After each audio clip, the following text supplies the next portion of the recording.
Wait, how do I want to start this? Kevin, I have one thing to say to you.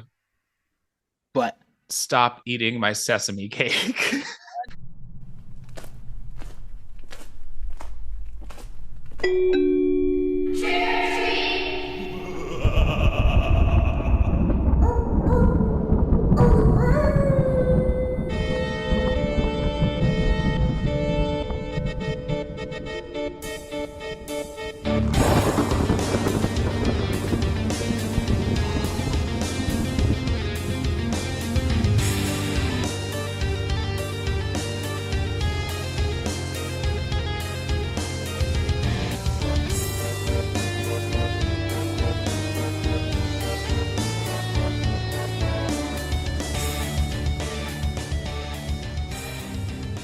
Hello, spookies. Welcome back to the Rick or Treat Horrorcast, hosted by yours, Ghoulie, Ricky J. Duarte.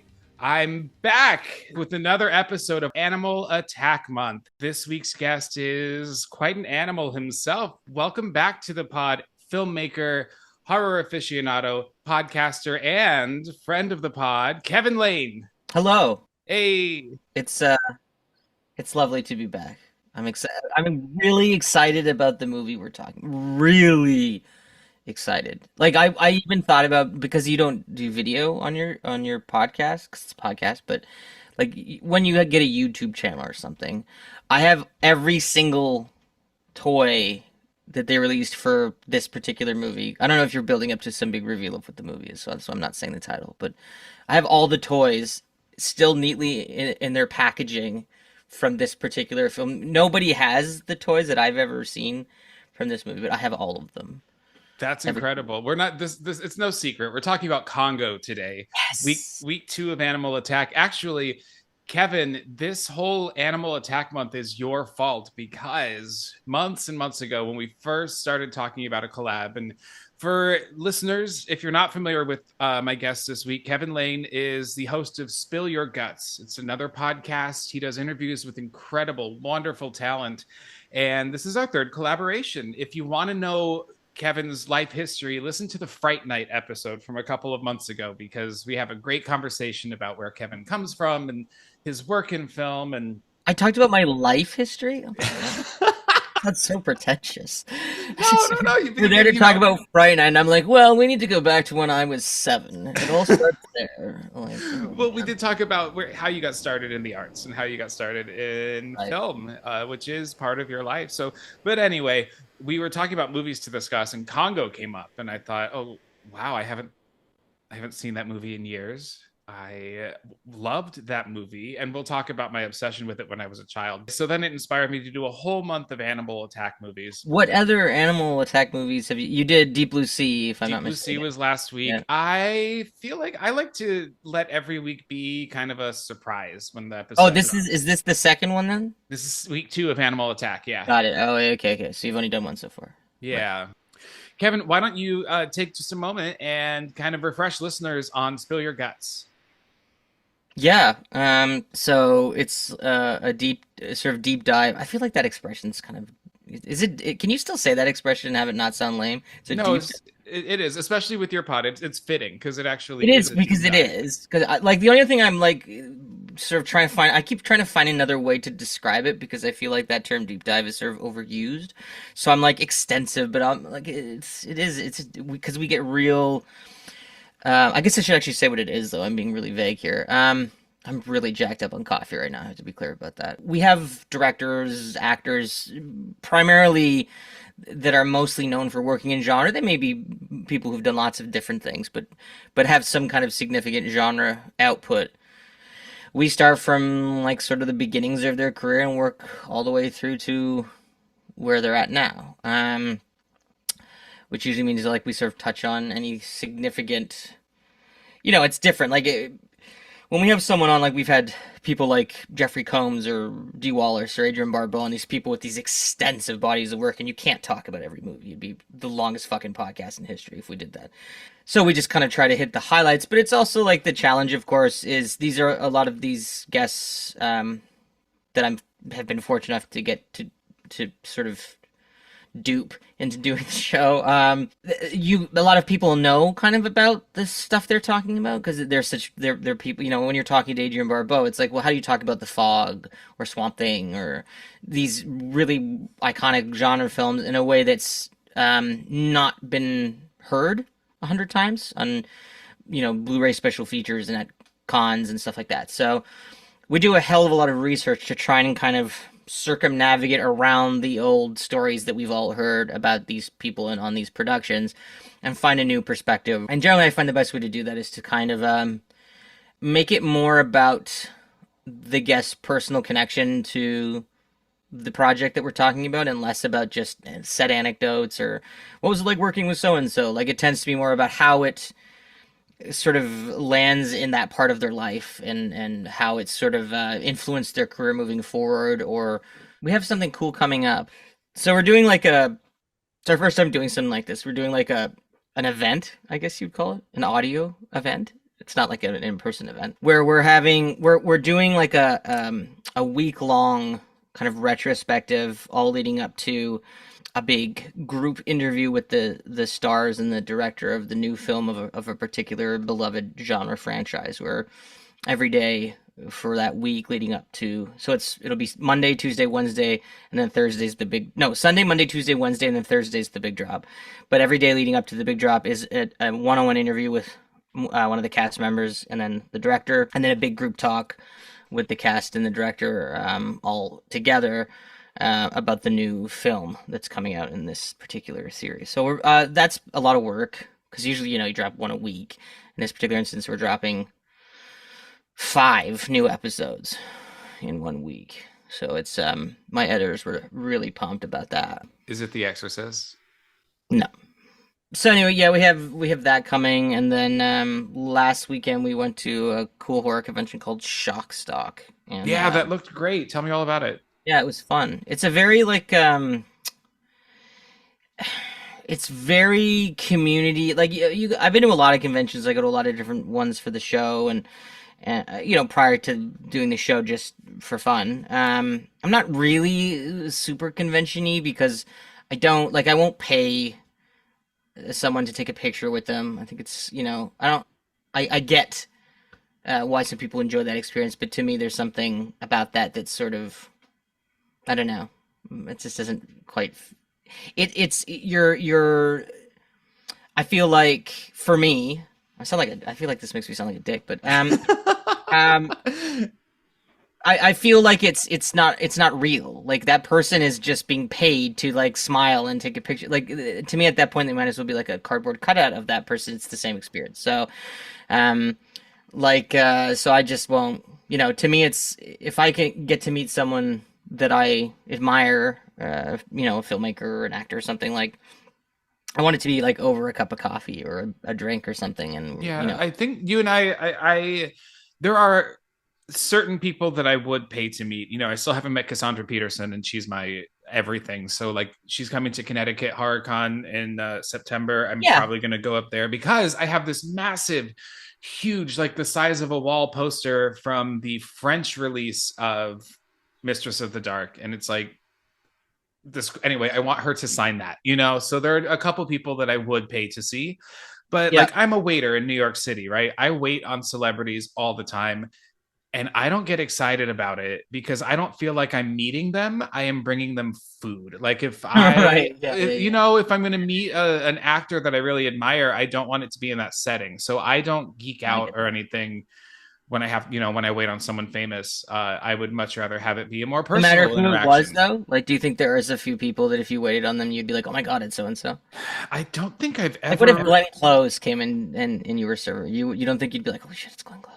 I mean, I'm not saying I don't have a reaction, but I don't consider it as like meeting. I consider it No, it's not, because you're not like, the fact is like, you're not like hanging out. You're doing your job, and they're your customer, right? Yeah. I think not like Mia Farrow and Diane Lane were the 2 kindest celebrities I've ever waited on, ever.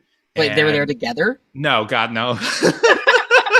They were separate, but they were so nice.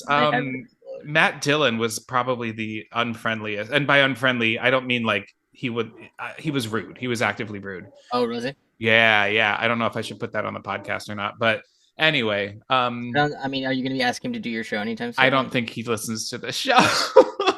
not really a horror person anyway. No, Kevin Dillon, though, I would love to have him talk about the Blob.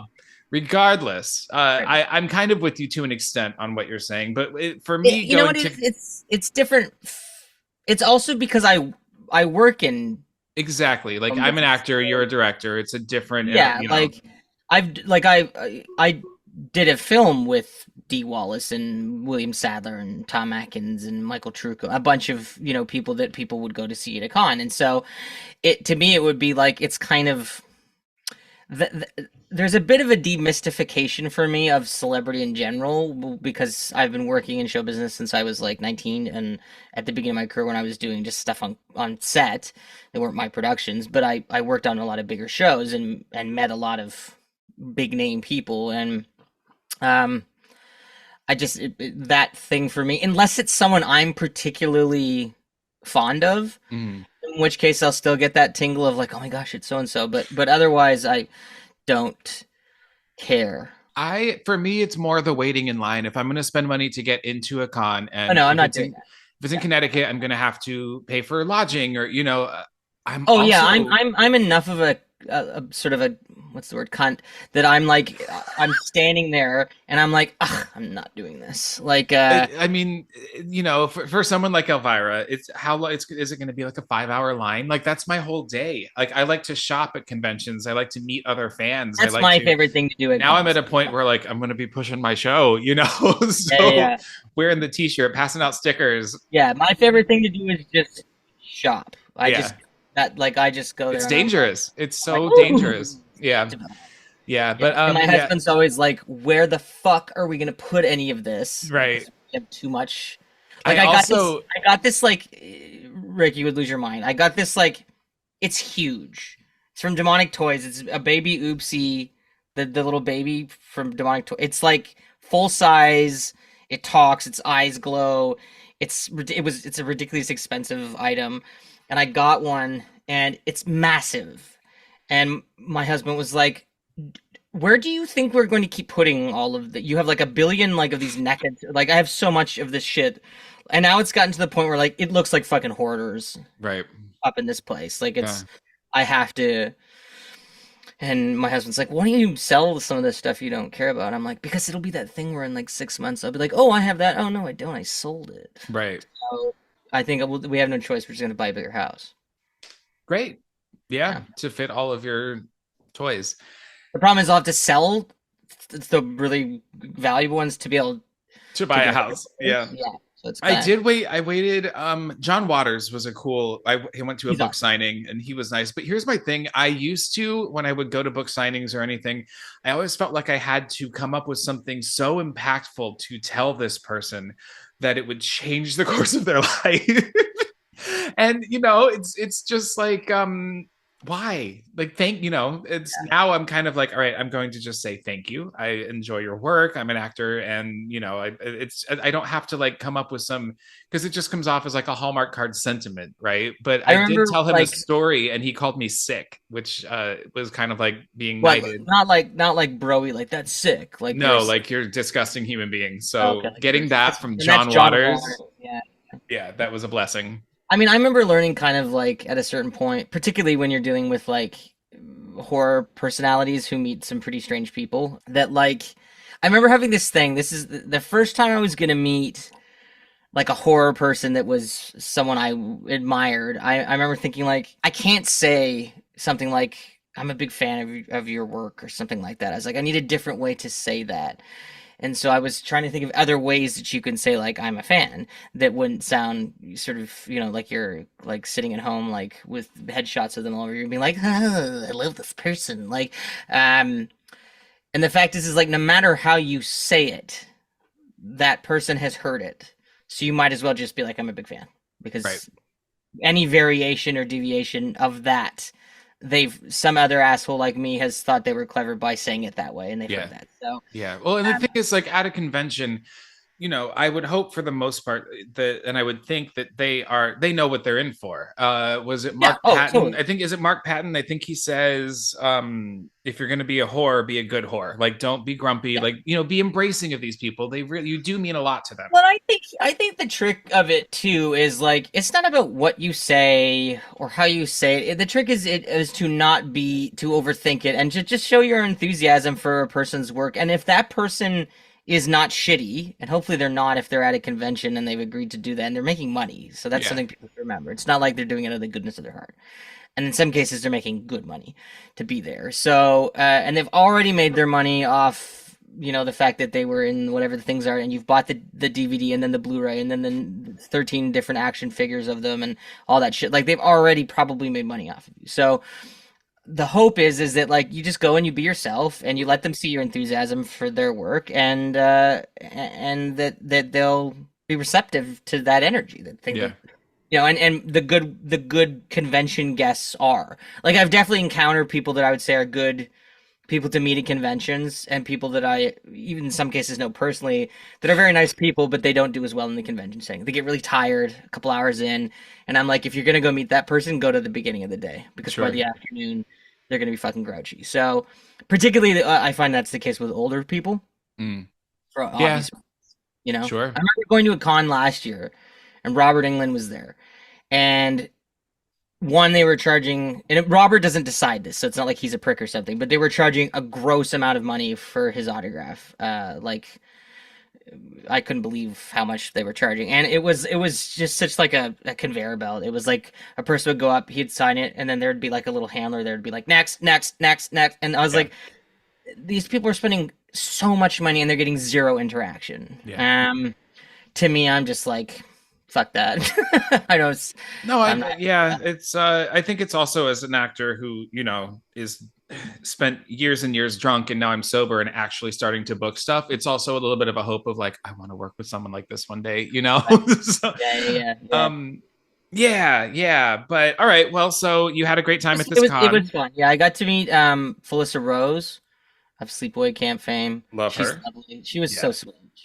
She's such a like this is what I'm talking about when I talk about a good guest. She was so excited to meet every fucking person that walked up to her. Yes. They'd walk up, she'd go, "Oh my gosh, hi!" Like I was like, she loves this, Yes. and that's to me like those are the people you go meet at a con. Someone I've like that. always thought it's interesting, and I do adore her, and she does come off as nothing but kind and generous, but like she's so iconic, and she was only in the first Sleepaway Camp. I know, but She was it's recast for the rest of them.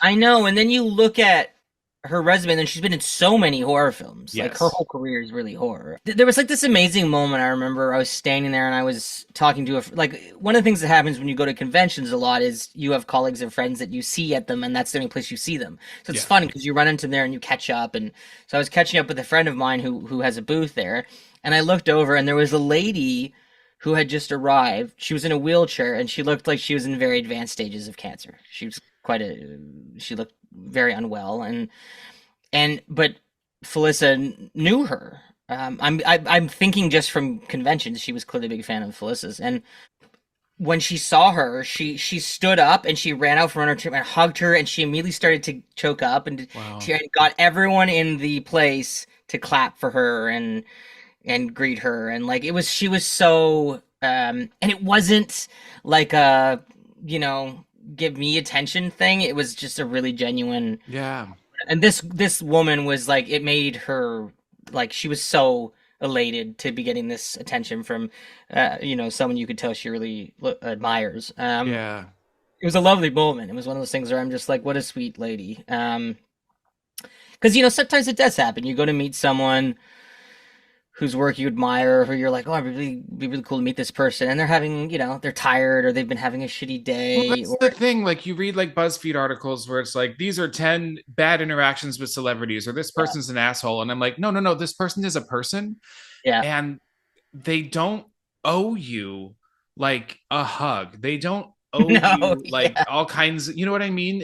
You have yeah, it's okay to really idolize, it's okay to appreciate someone's work, but that yeah, doesn't mean that their entire dining out experience needs to be them listening to you gush about it. Like they're still a Yeah. person. There's a video going around of all of these people jumping like at concerts, jumping on stage and trying to hug the singer, like Adam, what's his face? The Adam Levine? Levine Yeah. or a couple other people, and they push them off and security grabs them. And then there's a video of someone doing that to Michael Jackson and he dances with them, and how Michael Jackson was a much better person than all of these other artists. And I'm like, no, no, no. That person had no right to invade this concert, B, this person's personal space. That's, you know what I mean? You don't know if Yeah. this person has a fucking knife. Yeah. Yeah. Yeah. It's I don't, and when I say that Matt Dillon was an asshole when I waited on him, it doesn't mean that it's just like, where am I going with He could have this? been having a shitty day. He could have been having a bad day. Right, Yeah, right. Yeah. yeah. Yeah. Like it's. I mean, it's. I remember sort of. This wasn't that long ago. I don't know why I started that with. I remember like it was some old timey story. But there was a thing I saw recently where it was Jerry Seinfeld was talking. He was being interviewed or something, and he was at some kind of red carpet thing, and I think it was like Kesha or something comes up and tries to hug him, and it says, "I love you. I'm a huge fan." He says, "Oh, thank you, thank you." And then she goes in to hug him, and he goes, "No, thank you." And she was like, "Oh, come on, just let him." He goes, "No, thank you." And it's clear he doesn't know who she is. Yes, I've seen this. And I saw people like, "What a dick!" I'm like, "Wait a minute." Because he doesn't want to be hugged by a stranger, Yeah. he's a dick. Frankly, if a fucking random comes up to me and tries to hug me, I would be a lot less polite than he was. It'd be like, no. Like, no, Why absolutely. is he obligated to be physically touched by some person that's a stranger to him? People forget because we see celebrities on pedestals, or we have access to them on the internet now, like we've never had in the past. People automatically assume that they know, like that they feel like they know them better than they do, and they do forget that they are people.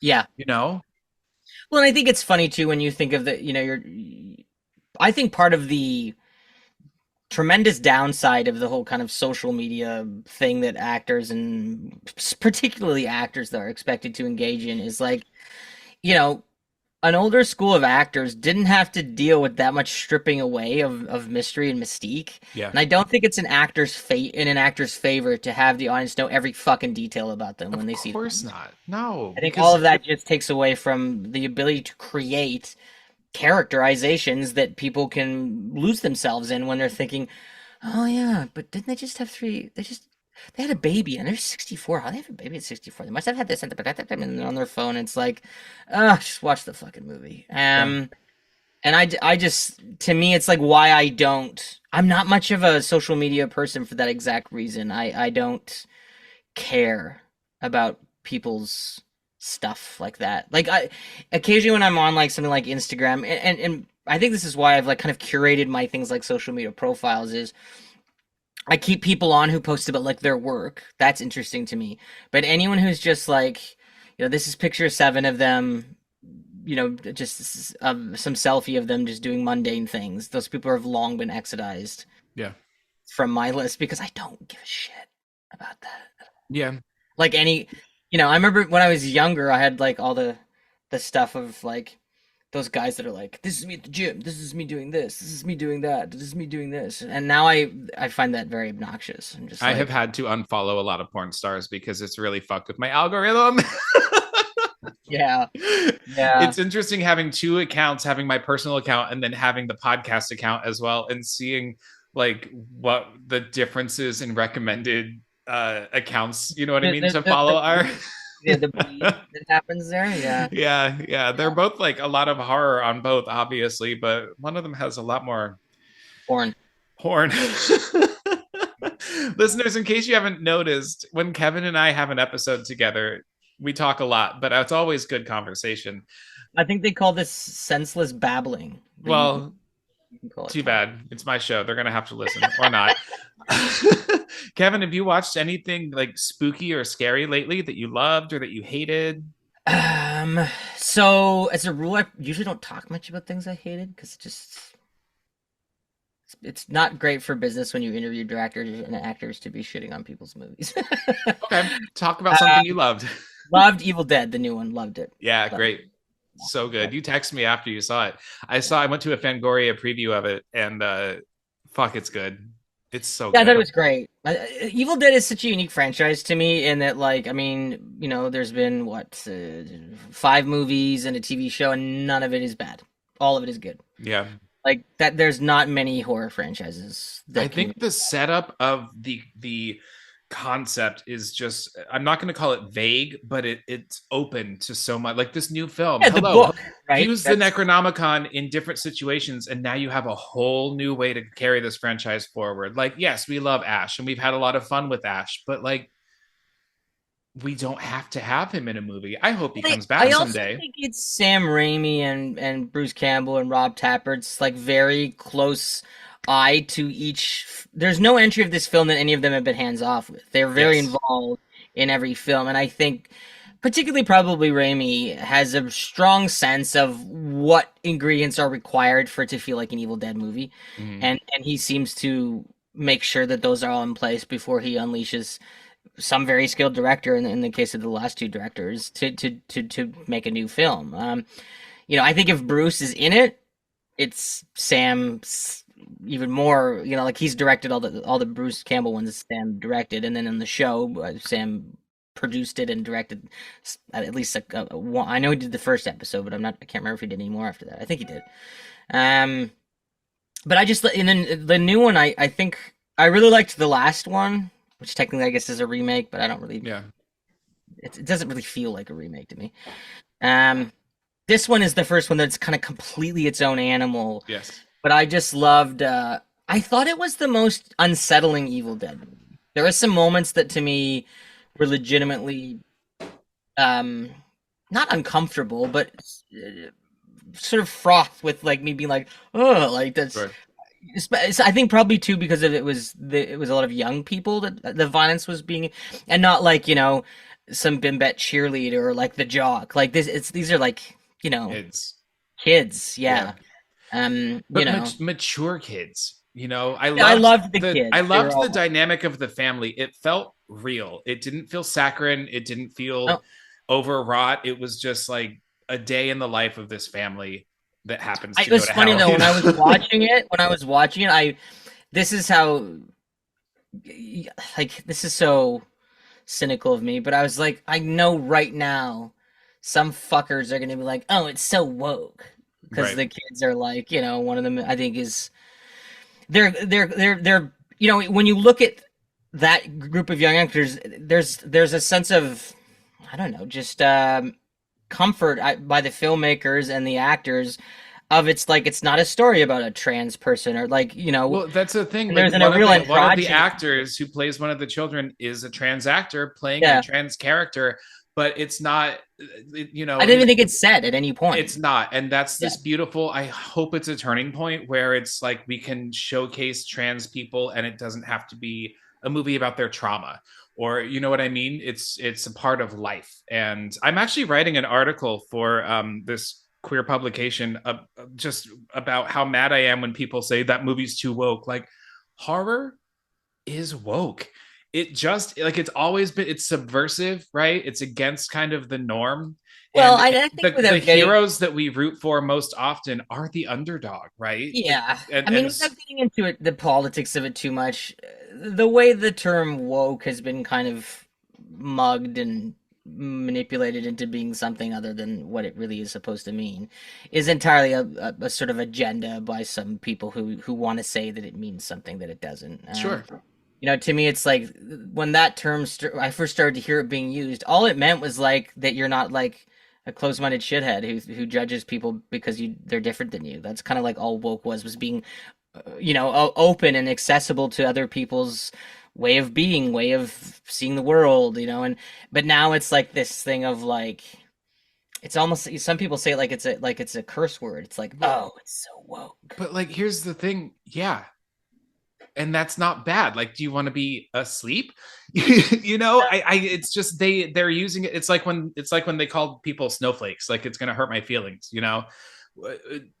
I want to be woke. I don't understand why you think this is gonna hurt me, Well, I you think I know? think it's the idea that in being that however, again, there seems to be very different definitions for certain people of what being woke is, but I think some people think that it suggests that it's a tucked in that is that a judgment if something makes you uncomfortable or you don't agree with something, unless you say you do, that you're not woke, you're not progressive. And so people who have, and I'm like, for me, what's funny about that is I'm like, well, no one would be like, if you're like, oh, the Nazis suck, no one would be like, oh my God, you're so not woke. Like, it's not about not being able to have different ideas. It's about maybe though, like, use some discretion about what you're applying your judgment to, and maybe don't just make it about things that are different than you or that you don't It's a understand. blanket statement for things that are different from people.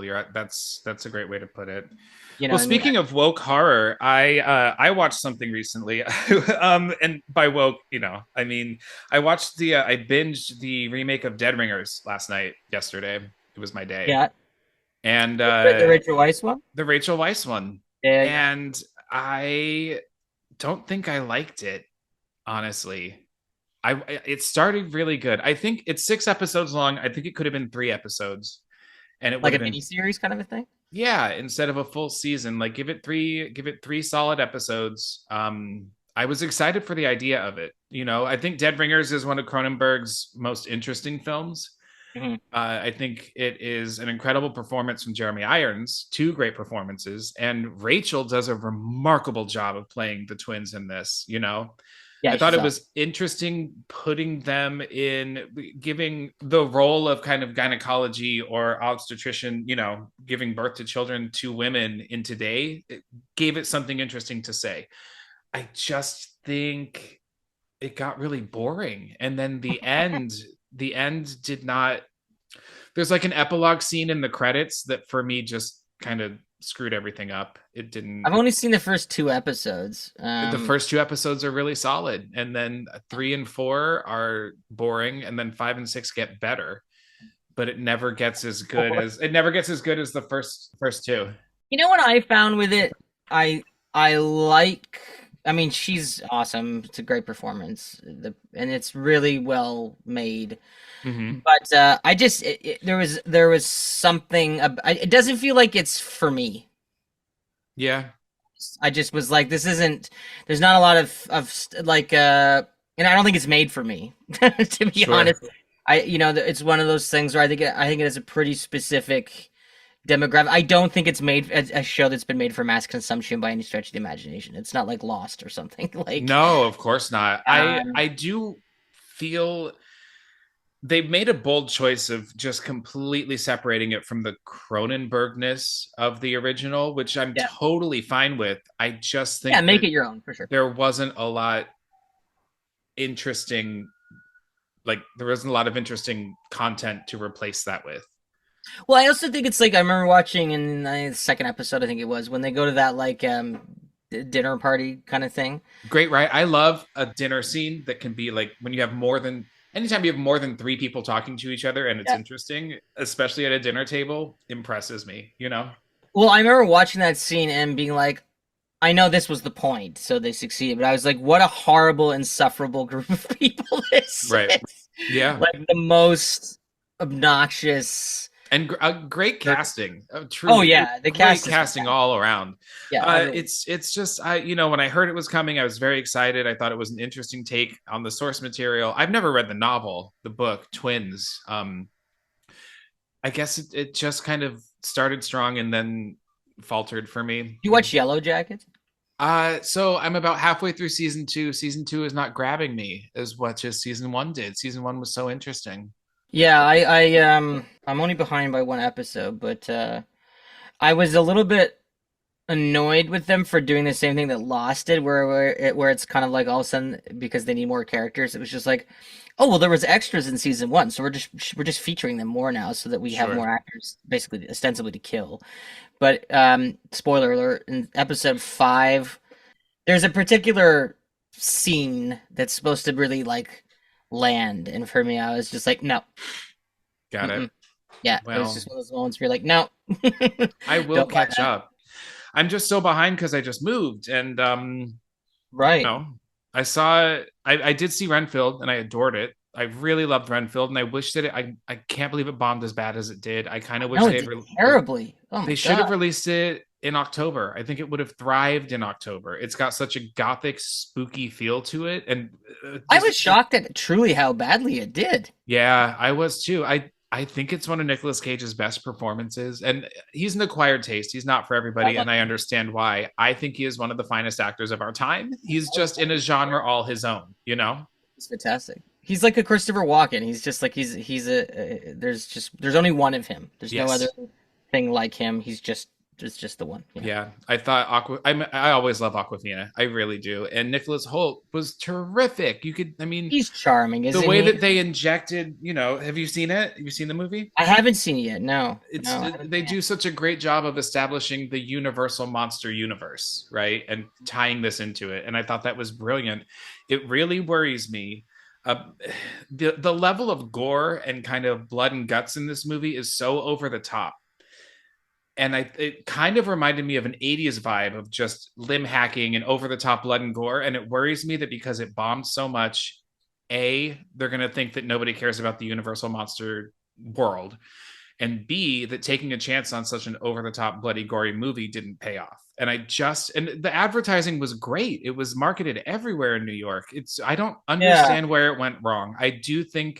I wish they'd waited until reviews were October. pretty lukewarm on it. It didn't get Yeah, great.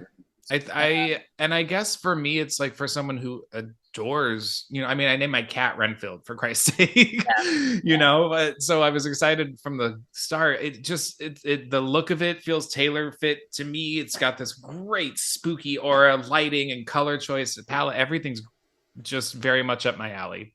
They did a I great just job of remember when making New I Orleans look when I saw the gothic. trailer, I was like Nicolas Cage playing Dracula. I'm in. Yeah, That's all it took for me. yeah, I mean, and eh, yet I didn't go to see it, but I did not go to see it because I didn't want to see it. I didn't go to see it because I was busy. yeah, It's already out on digital, so I'll just end up watching it like probably soon yeah. because I do want to see it. Well, it's a high I recommend. like those two actors a lot. I mean, Nicolas Cage, obviously, like I said, he's amazing, and I think Nicholas Hoult is kind of like he's he's cute and he's charming and I He think played Nicholas Holt played Nicolas Cage's son in what was that movie? The Weatherman? What was the oh, name? like back in the day, Is that what it was called? that was a movie that Nick Cage did. Yeah, Yeah, so Nicholas Holt played his son. Um, that's some time ago. Kind of cool to see them reunited all those years later. Anyway, all right, we haven't even started talking about Congo yet. What do you say we get into Congo? Yeah, yeah, yeah. Let's do that. Let's go Rick retreating.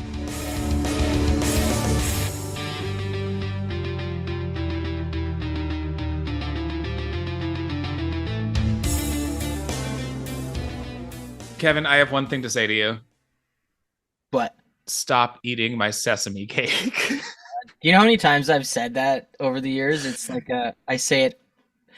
It's like a thing that I say. Just stop eating my sesame cake. Yeah, it's great. It's about to become a thing that I say.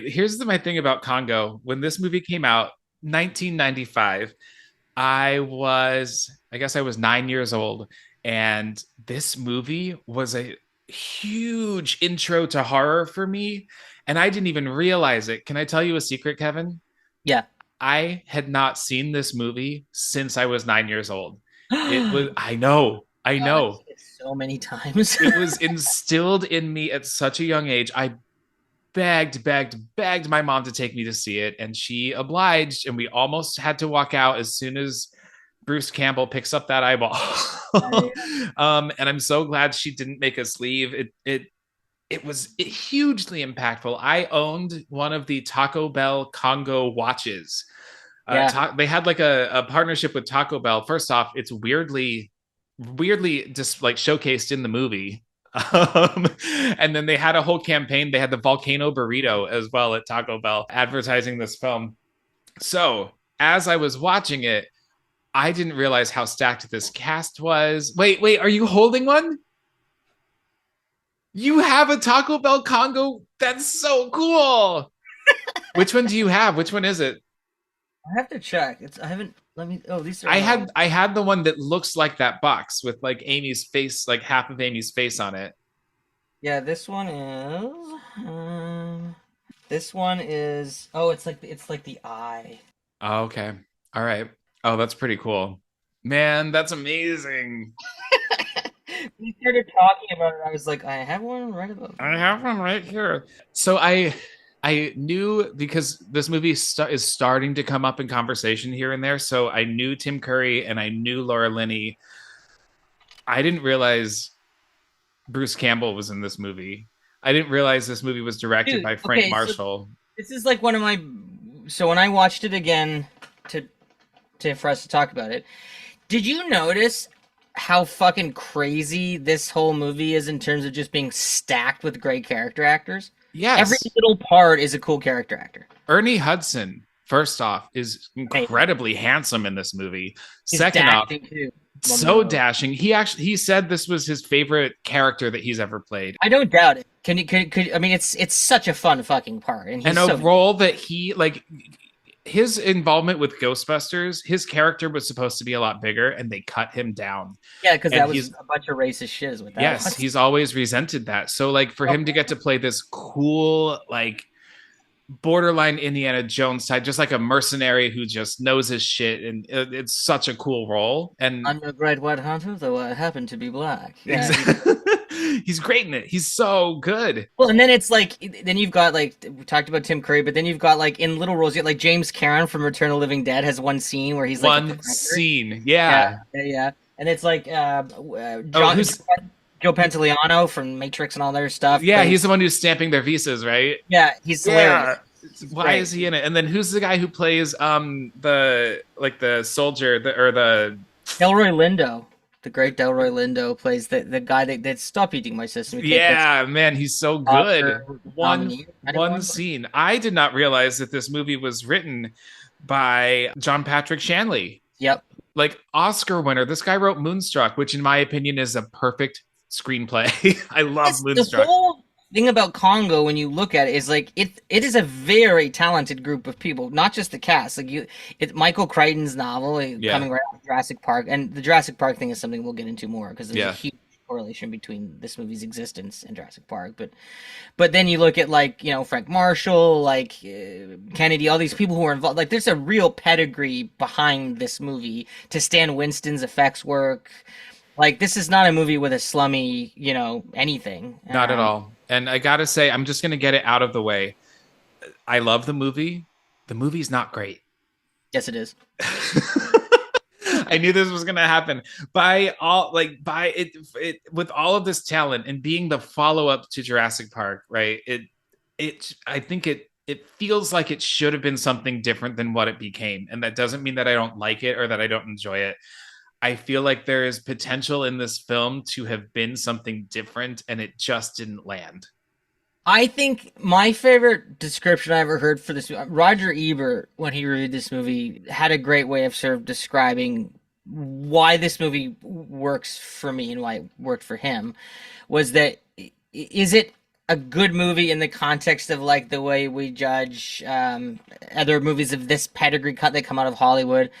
Not in that way. No, traditionally it's not. It's a good movie in the way that it feels like an old cliffhanger serial or something. It's an adventure movie. Yeah, It's no, it's for dealing in sure. archetypes. It's in the jungle. There's magic apes, city of Zinj, diamonds, some deliberately kind of hammy dialogue, and like it's channeling a kind of innocent vibe of movie that I think even in '94 when it was made people were kind of like thought that was sort of like weird. That's sort of passe. Why would they be doing this kind of old timey style of adventure movie? But I love that about it. I think it's a wonderfully uncynical kind of thing to see a movie that has that adventure a bunch of eclectic personalities go into the jungle to take a talking ape home to a place where first of all, when you look at what Tim Curry's doing in that movie, it tells you everything you need to know about the tone that they're going for. He sounds like a Bond villain. Like He's it's wonderfully ridiculous in it. he's Yeah. yeah, he knows it too, you know. But he plays it so well because like he says and does despicable things, and yet it's Tim Curry, and so you Yeah. relish in watching him do this. I think he The funny knows. thing that was like when you watch him in that movie, I'm not gonna get well, I know we'll get into him more, but like he never really does anything that terrible. Everyone just says he's a dick, but he never really does anything bad. They mentioned that one person in his like crew died, and he says, "Oh, it was a suicide," but like, was it It was a really? terrible suicide. Yeah, yeah, yeah. Oh my god, the accent. Damn. All right, well listen, let's just get into the cast then. Why don't we? Stacked. I mean, A crazy cast. It's Laura crazy. Linney as I love Dr. her. Karen Ross. I love Laura Linney. She's so good. She has great Laura Linney moments in this movie where you're like, yeah, that's why you became so famous, you know? Because she's a wonderful kind of grounding rod in the movie. She's the least arch character. Well, Dylan Walsh is a pretty straight character too, but she, she's surrounded by these actors giving these kind of like bigger performances. Character, yeah. Yeah, she's pretty reined in and grounds it in a kind of lovely way. And that she's just a take no shit badass too, which Yeah. is I think it's a role we never get. Like I don't think she ever did something like this again, so actiony, where she's slinging a gun and firing a What I love laser. about it too is like you think about that. It doesn't seem maybe like that long ago, but it is. It's nearly 30 years ago, right? So when you look at the kind of role she's playing, which is sort of what some might describe as sort of the badass, leading lady, kind of the Ripley-esque kind of character of the movie. It is a very no bullshit approach to that, though. Whereas like Ripley is, of course, I love Sigourney Weaver as Ripley, but that's obviously like this kick-ass, Marine chick, and she's so badass. Like Laura Linney's just like no bullshit. She's just like she's a scientist. She's smart. She doesn't fuck around. She's just like she's not an over the top superhero kind of woman. She just doesn't. She's got a job to do, and she's gonna do it. And she knows how to do it. Like she's trained. She's driven. Oh my gosh, she's insane. She's like the most competent person next to Monroe in their group for sure. Yeah. Like when the shit hits the fan when they're in the plane, and she's the one who like breaks at the flare gun and starts shooting missiles out of the air. Brilliant. It's such a. I mean, I don't know if that would work in real life, but it's fucking smart. I don't care. We got Dylan Walsh as Dr. Peter Elliott. So he would go on to be in the remake of The Stepfather, which is actually a good remake in my opinion.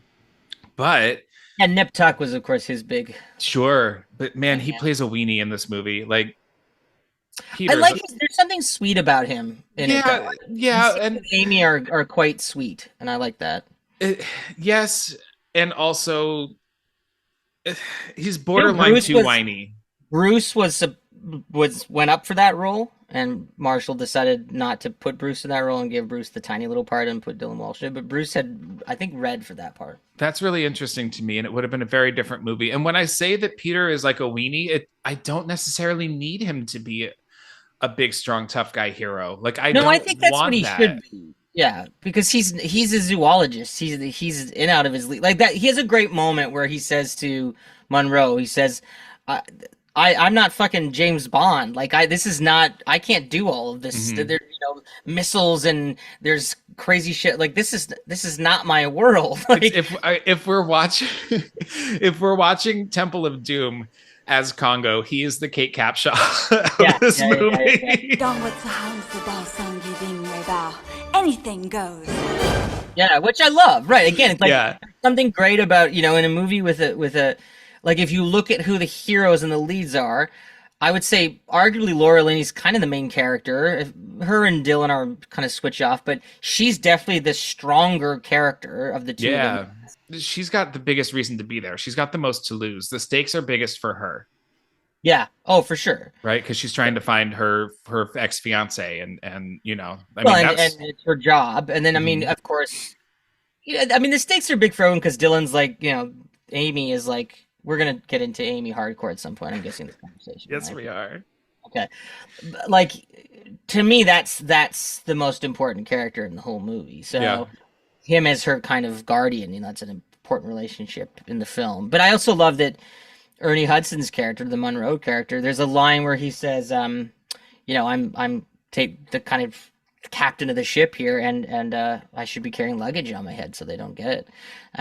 The movie does a good job of kind of bucking any gender or racial stereotypes that were still percolating in movies at that time. Sure. So, 30 years ago or whatever it is. And I kind of love that about it as well.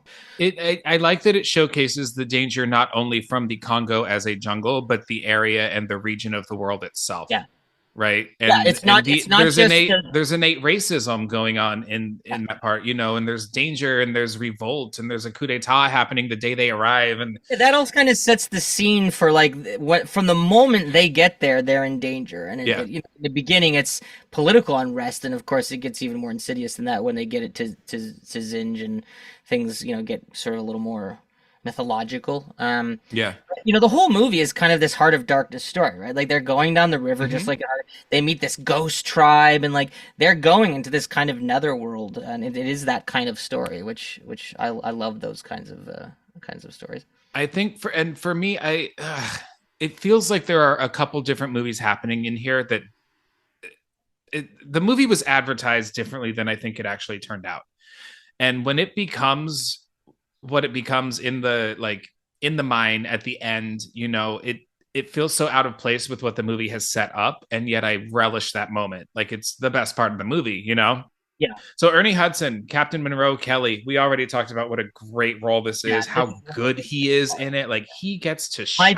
He has my favorite line in the whole movie where he's sitting at the camp and it's nighttime and he's smoking his wonderful kind of long thin cigars. Yeah, and he does it very elegantly. It's a great bit of characterization. The accent, everything is incredible. Yeah, it's all wonderful. And the monkeys are going crazy and they're keeping Laura Linney and Dylan Walsh up, and they come in, they're like, "What is that?" And he says, "Colobus monkeys. Every monkey for miles around, when there's a moon like this, they think they're Elvis Presley." Like it's this great.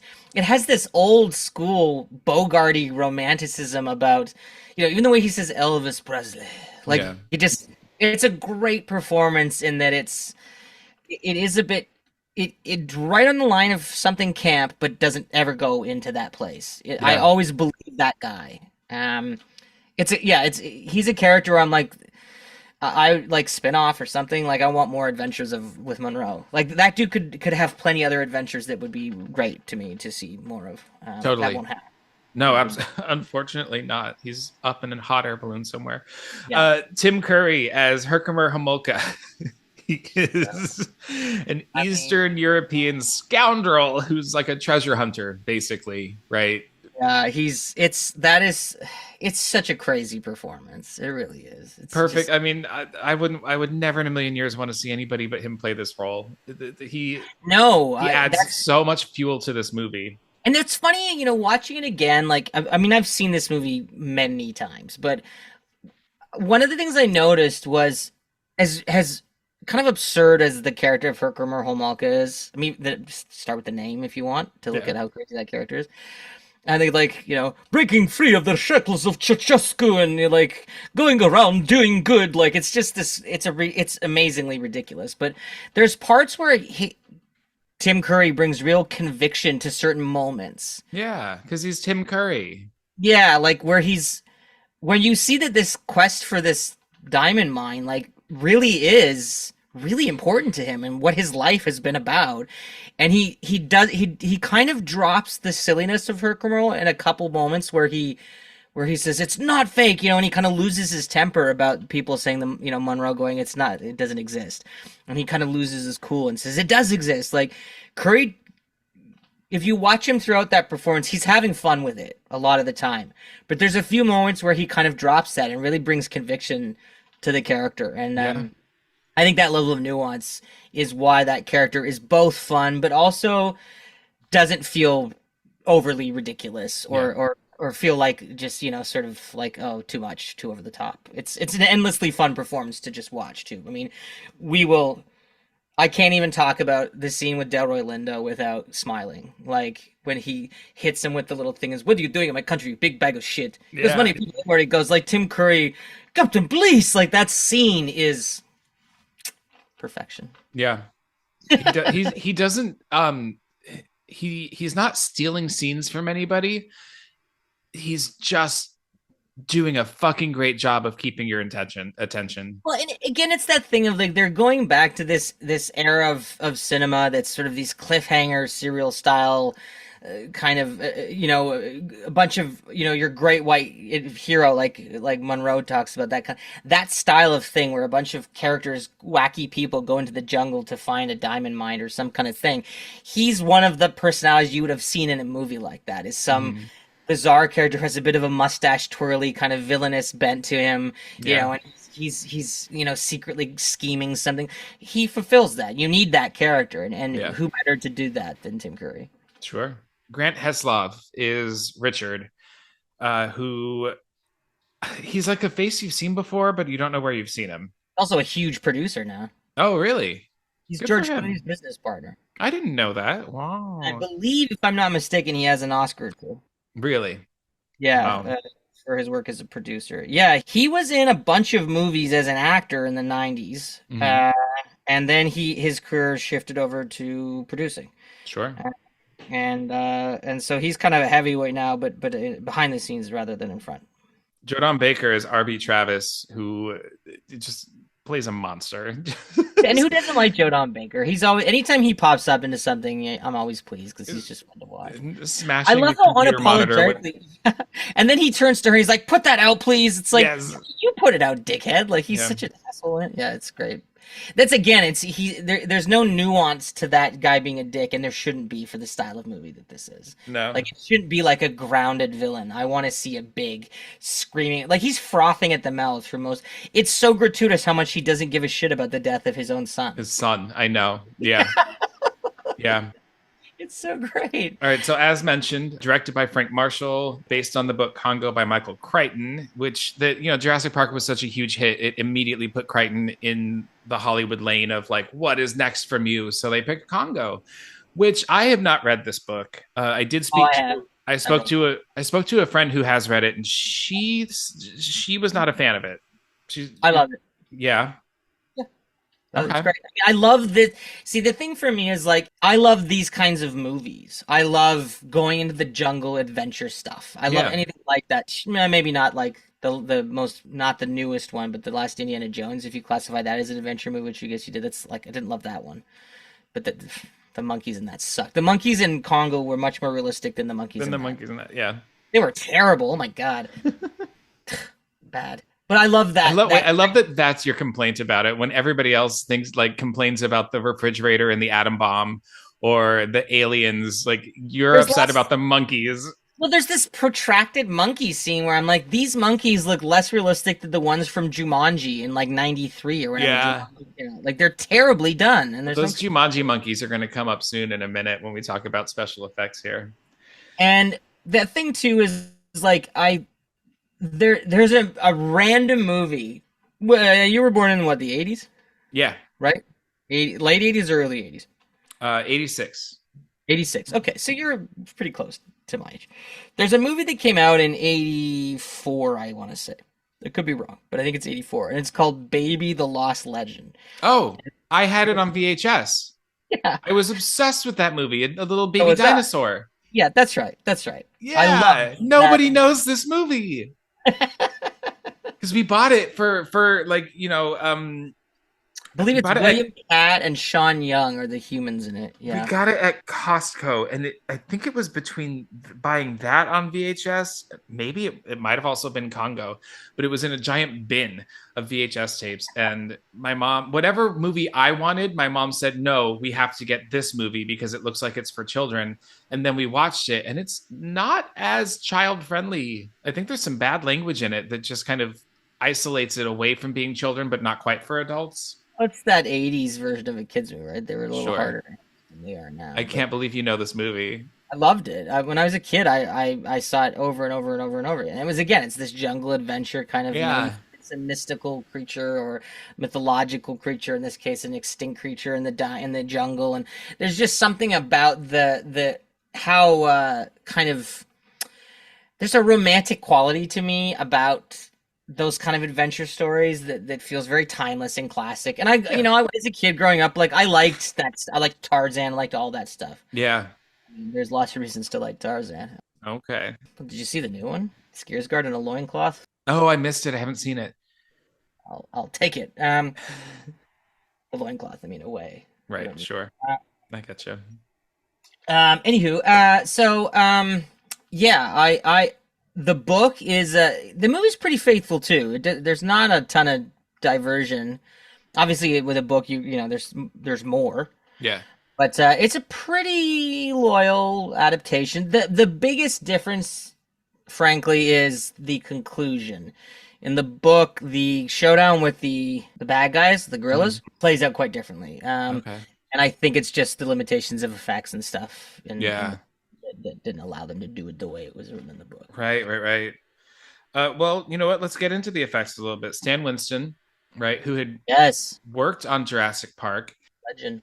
he wanted to do this movie because he had never worked on apes before, and I believe it was Rick Baker was known very much for his work. Who did Gorillas in the Mist? It might have been Baker, I think. Was that Rick Baker? Yeah. So That was kind of the. I think that's kind of the. At least at that time, that was sort of the benchmark of gorilla making. Winston specifically wanted to do this film. Now, initially, they were going to do what they did in Jurassic Park and combine CGI with practical because it worked so beautifully in Jurassic Park. But it turns out that CGI, which was a brand newborn, like a newborn baby at that time, could not do fur, right? We think of those Right. monkeys in Jumanji and how bad they look. And it's because they couldn't figure out, they didn't have the means to do fur Yeah. yet. Kevin, can I tell you something that is going to blow your mind right now? And it's really embarrassing. Mm-hmm. I told you I haven't seen this movie since I was a kid, right? Congo? Yeah. Yeah. I thought that they were real gorillas in this movie. I did. Oh. When I never like considered that they were anything but real gorillas because I was a kid when I was, when I would watch this movie. So Now, to be fair, they are really well done. they're well done, especially for a child. Like, you know Yes. what I mean? So to sit and watch and realize every fucking gorilla in this movie is a person in a gorilla suit. Different thing. Yeah. So I'm sitting there watching this and I'm like, wait, that's Bruce Campbell. Ernie Hudson's in this movie? Holy shit, the gorillas aren't real. Yeah. Like, what the fuck? Yeah, it was a completely new experience for me. Yeah. So they couldn't do exactly what they wanted to with the special effects, but they did what they could, and I thought it was pretty effective. I love the I mean, Amy. Can we talk about Amy for a moment here? Let's do it. We have to. I love that. I love. Well, I think it's the right because she's sort of a cast member, but she can also kind of bungle her under a special effects thing as well. Yeah. But I think the whole movie to me wouldn't have worked if we didn't feel anything for Amy. If we were just like, it's a lame person in a gorilla costume. Like, if you don't buy Amy, the film, I don't think it works. Yeah. And watching it again now, like I was reminded of how much affection I have for the creation for Amy. Like they didn't overdo the cuteness of Amy, which I think is a great call. Like, she has some cute moments, but she's not really a cutesy character. She often acts like an intelligent gorilla. Well, they specifically designed her. She's supposed to be a mountain gorilla, but to make her cuter, they designed her to look more like a lowland gorilla. So when she meets those other gorillas, she doesn't look anything like them, even though she's supposed to be one of them. But the lowland gorillas looked more approachable, so they went with that design instead.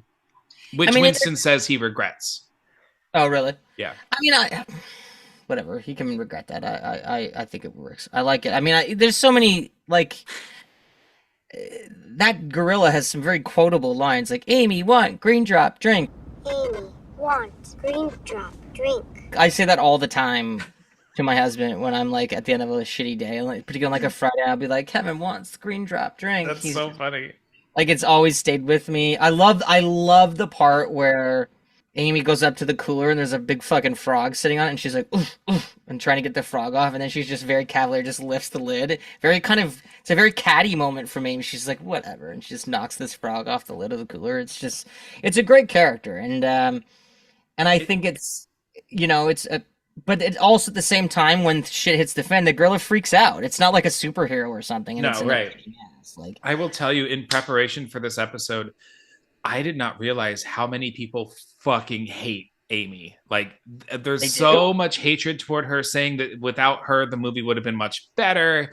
What? They hate kind of the innocent childlike voice from the voice box. Who are these people? Who are these people that you're Just talking about? bros. So I watched, I watched making up. There's a making up feature about 30 minutes long from, I miss in the 90s those making up features on like television, right? Yeah, yeah, yeah. They don't do we don't have that anymore because we have special features or YouTube and or Instagram just automatically Yeah. shows us how they're doing things. So it's always fun to do a movie made from that time and get to watch. So anyway, and then I watched a few other the channels talking about this, doing an episode about this movie. Not as many out there as you would think, which was surprising. It's funny though, because I've talked to lots of kind of, I don't know, various industry folk that I've met, actors and other filmmakers I know that were kind of in the horror world, and I've often brought this movie up. Invariably, anyone that's in and around the era of my age was like, I love that movie. So whoever these people are, they're like, I don't like Amy. They're stupid and they're wrong. I'll let them know. No, it's a real thing. There's a lot of hatred toward her. That's fine. I mean, that's like those people who are like, it's fine. Like they just don't like animals. That's cool. That's fine. There's some great emotion in her face, right? The animatronic head that they used. And they, from what I understand, only used 2 heads for her. One of them, because this was a point where they were switching from foam latex to silicone. And so silicone was a lot more pliable, so they could actually integrate more expressions like robotically. And so was one head for when she has her mouth wide open, like if she's screaming. And then the rest of her emotions came from just one other head. Yeah, there's a shot where she's watching it's like an iguana or something. It's some kind of lizard. And it's really close on her face. Yeah. And I was astonished. I'm like, that's incredible craftsmanship. Because there's so much expression in that close up. It's amazing. Because they would probably do that with CGI now. No, they would. Yes. I mean, every gorilla in this movie would be CGI. And I think that there's a charm to having them be practical in this film. 100%. Yeah. And it grounds it. I mean, the hippo attack in the river, that's awesome. That's probably the best of all the animatronics or all the puppets in this film. Good, yeah. The most realistic looking. When I was a kid, I thought that was real. I thought the hippo was real because it's so well shot and it's quick. Well, so and watching that behind the scenes footage, it was filmed like in a tank. Yeah. Which I when I was a child, those were my impressions of this film. So I'm thinking as a kid, they're really in a river somewhere in Africa. They actually filmed this in Costa Rica with footage, kind of stock footage actually from Africa. Right. The volcano is the world's most active volcano, actually. They used in even the lava at the end, I think is a very impressive feat. Yeah, I remember watching how they did that. It's quite cool how they did that. So they use methyl cellulose, which is a kind of a viscous liquid, right? Before that, from what I learned, they were using boiling oatmeal colored red in movies for lava. And so they weren't quite in a place where CGI was going to look good. So they just superimposed this methyl cellulose over the film. It's really cool looking. Good. Like it's effective. Yep, totally. I've seen, CGI lava since that wasn't as effective. They did CGI like some texture to it, like kind of molten rock or whatever. Well, I think afterwards. that would have been before what, like Dante's Peak and shit like that hadn't come out yet, right? No, I think that would have been just after this, which is another movie I should revisit. Yeah, Dante's Peak is good. Volcano's not, but Dante's Peak is good. I do remember that. Volcano was ridiculous. Tommy Lee Jones and Anne Hesh, was that it? Yeah, and the premise being that LA sits on an active volcano. It's the tar pits, buddy. Yeah, it's fucking stupid. Yeah. So stupid. All right, what else do we want to say about the effects in Congo? So the gray gorillas, each artist was allowed to kind of go to town on their specific gorilla design. And so incorporating mutations or lesions or kind of fingers fused together because they've been so inbred and specifically, bred for aggression. And the thing that's super cool about the gray gorillas is, like, when I saw this movie, I saw it in the theater a few times. It came out in 95, right? It was made in 94. It came out in 95. Yeah. So I would have been 13. Perfect age for this movie. Perfect age for this movie. Like, It is and PG-13. yeah, and if you're that age, that movie's magic works on you because you're not old enough to be like sort of scrutinizing particular details about it like I would have if I was 20. I thought the Grey Gorillas were fucking scary when I was a kid when I saw that movie. This movie was terrifying to me as a child. Yeah. Absolutely. Yeah, there's some pretty horrific for a PG-13. Like they're ripping off people's heads and pulling out their eyeballs and smashing their brains in. Like there's some pretty gruesome stuff there. That part where Grant Heslov's character, what's his name, Richard, comes falling down the stairs and he's screaming and he's real mauled and he's covered in wounds and he dies like in Dylan Walsh's arms, right before the gorilla comes in and throws the severed head. Like that's a very creepy moment in that movie. Well, even from the eyeball in the very beginning, the laser wounds at the end. It's a gory film. We'll get to it, but Tim Curry's death was very effective to me, even now. Yeah, it is. That cool audio augmentation they do with his scream too. And he's like, oh, and then that's a great. Even though you don't really see much. No. All right, let's get into the plot. Let's do that. Mm-hmm. So the film opens on an expedition to an active volcano in the Congo. Travacom is this like corporation that is going to change communications. They never really at all explain how or why. They've built a laser that runs on these blue diamonds that are like allegedly flawless, right? Completely perfect diamonds. Yeah. They borrowed, I'll just throw this out there because it's related to Tim Curry's character. At the end of the film, when we see the diamonds, those are a specific kind of quartz that they used that came from the Herkimer Museum. So that's where Tim Curry's character's name, Herkimer, came from. And they actually, the one that gets thrown at the end, they actually lost and couldn't find it after they tossed it.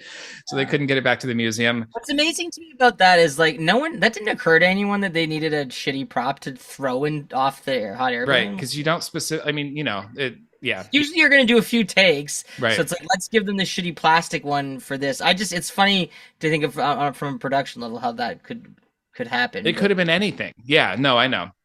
All right. So they are looking for these diamonds, right? Bruce Campbell's character calls into the corporation headquarters, which honestly does look like a knockoff Jurassic Park. Like you had people who worked on Jurassic Park work on this movie, and I'm just going to say it. Every time that you're on a set that's supposed to be outside in this movie, it looks like a set.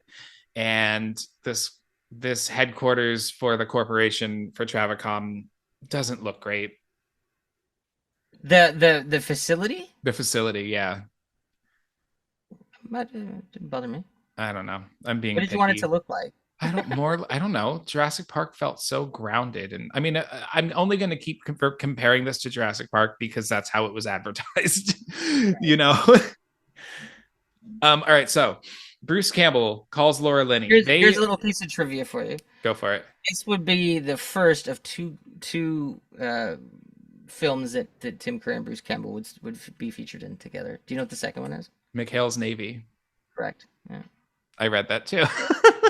Well, actually, I read that, but I did know that because I like McHale and his Navy is like, I guess it's a guilty pleasure. It's not a very good movie, but I enjoyed it as a kid. I don't remember anything about it. All right, so Bruce Campbell and Laura Linney used to be engaged to each other. They're still friendly. They still, have affection for each other. I kind of like that about it, though, that they're exes and they're not sort of bitchy to each other in their scenes. Oh, yeah. Yeah. Kind of a very adult approach to that type of dynamic. The dialogue surrounding their relationship is really quick, and if you don't pay attention, you totally miss it. You also totally miss that the CEO of this company is Bruce Campbell's father. It's kind of a really quick... You think so? I thought that was pretty clear. There's the whole bit where she says, if I find out I'm going out here for any other reason than to try and bring your son back, you're going to be sorry. Like, it's a pretty major plot point at that stage. I think I picked up my phone at that point. Oh my God. So we're just dealing with your attention span is what we're dealing with. What? I wasn't paying attention. What did you say? You're playing Fruit Ninja or something, and then like I don't think anyone will notice this part. Anyway, What did you call me? Fruit Ninja? All right, so the we see a giant satellite in the sky that says Travicom, and basically this film is showing us GPS before anybody knows what GPS is, and video chatting I before will anybody. say that shot of the satellite is not the worst CGI of that era that I've seen. There's I some agree. really bad CGI from that era of shots like that of planets with satellites. That's one of the better ones. And after that era, that doesn't look good. No, it looks fine. You Okay. know it's CGI, but it's not like slapping you across the face with Yeah. bad animation. There was something I can't remember what it was. There was something we were watching recently. I don't think it's as old as Congo, and there's a very similar shot of like a satellite, orbiting, and it's not. It was very fake. Yeah. Very it looks more like a cartoon than CGI, and Yeah. I think it was like a big budget. So I remember this morning when I was watching it, I actually went to scrutinize that shot because I was like, I bet you the satellite shot will be shit. And it wasn't that bad. It's Yeah. not that bad at all. It was Yeah. okay. No, it works. It works. So the satellite is connecting Laura Linney to Bruce Campbell. He has a camera set up at their base at the Congo, and he has found some blue diamonds in like sifting through sand in a river, basically. And it's just enough to power this laser that they're experimenting with. I don't know what lasers have to do with communication. Another little bit of casting kind of coolness is Oscar winner John Hawkes is part of Bruce Campbell's character's troupe, and he's in like 2 shots with Bruce, and then we see him a little later in the film when they find him with the Ghost Tribe people. Yeah. What did he So win an that- Oscar for?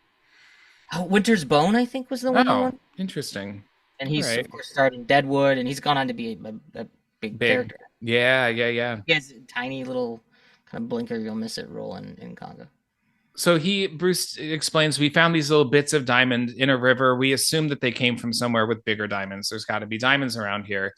So this whole expedition has been to find diamonds to power this laser. He shoots the laser with whatever little diamonds he has, and it blows up a plant. And so we get introduced to this idea that they're developing. It blows up a plant. It does. He shoots a plant. They shoot a plant, yeah. I still don't understand what this laser has to do with this communications team. They mention at a point that the laser at full power could blow a hole through the moon. I think that's what folk refer to as MacGuffin. As a MacGuffin. Maybe so.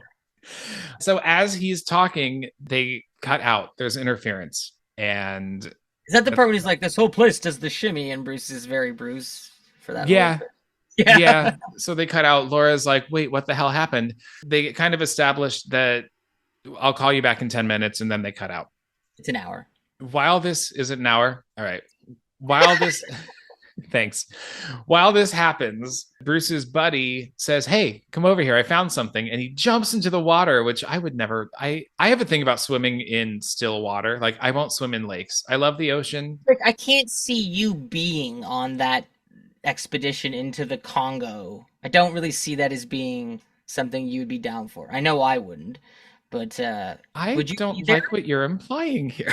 Do you want to go into the Congo region of the rainforest to look Not, for? you know what? Not the Congo. I have always wanted to see the Amazon, but I want to do the Amazon You want to do it in a safari with like a in a way where I'm not getting bitten by bugs that are the size of my head. Or I always think like if I ever see the Amazon River, the only thing I'll be able to think of is Anaconda with Jennifer Lopez.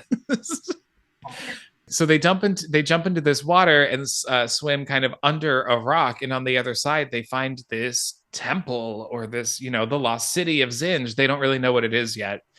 And Bruce's buddy goes inside, and Bruce is sitting down, chilling out, and then something gets thrown at him. eating a chocolate bar, yeah. He's like, why did you throw something? And he picks it up, and it's an eyeball. And then he turns around, and it's a very reminiscent of Evil Dead. He just kind of looks into the camera and screams, and that's the end of him.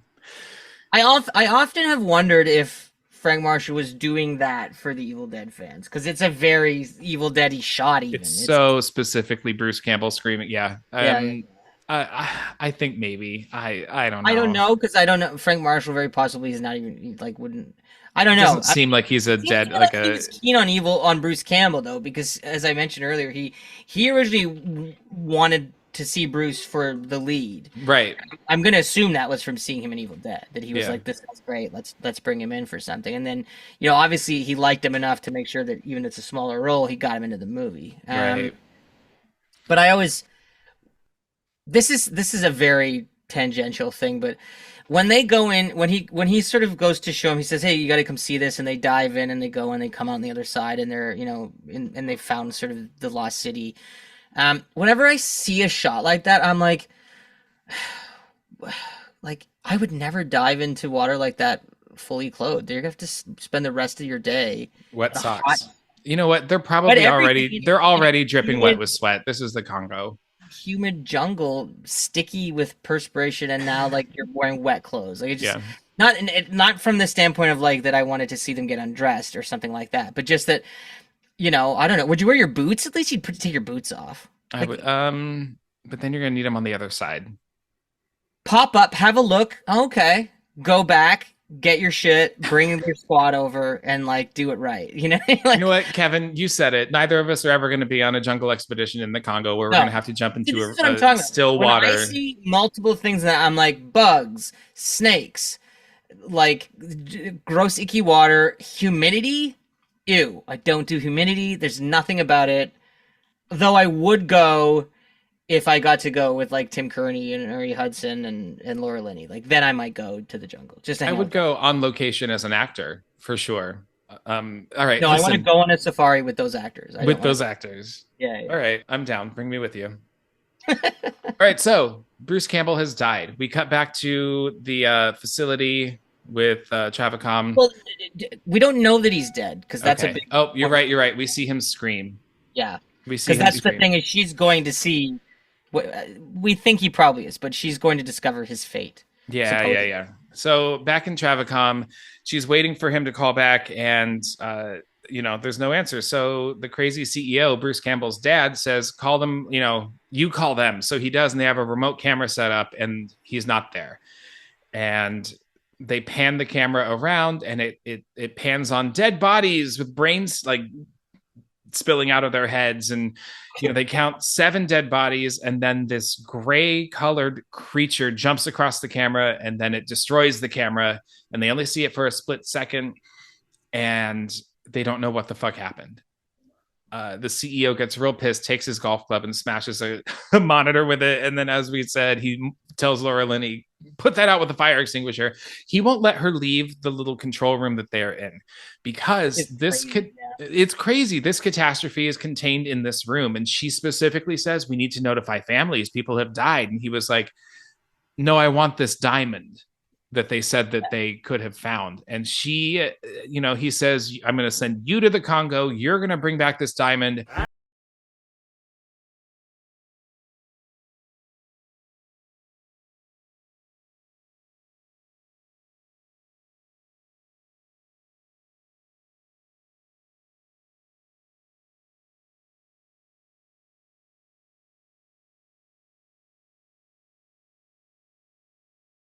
And she's like, don't you care about your son's fate?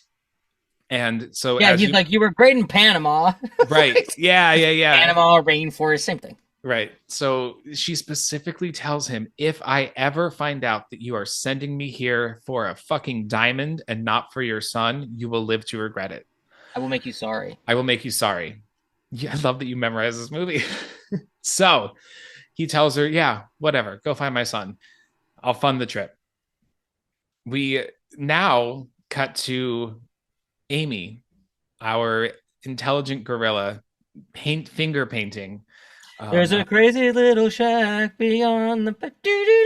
That's the music playing when we first see Amy. I didn't realize.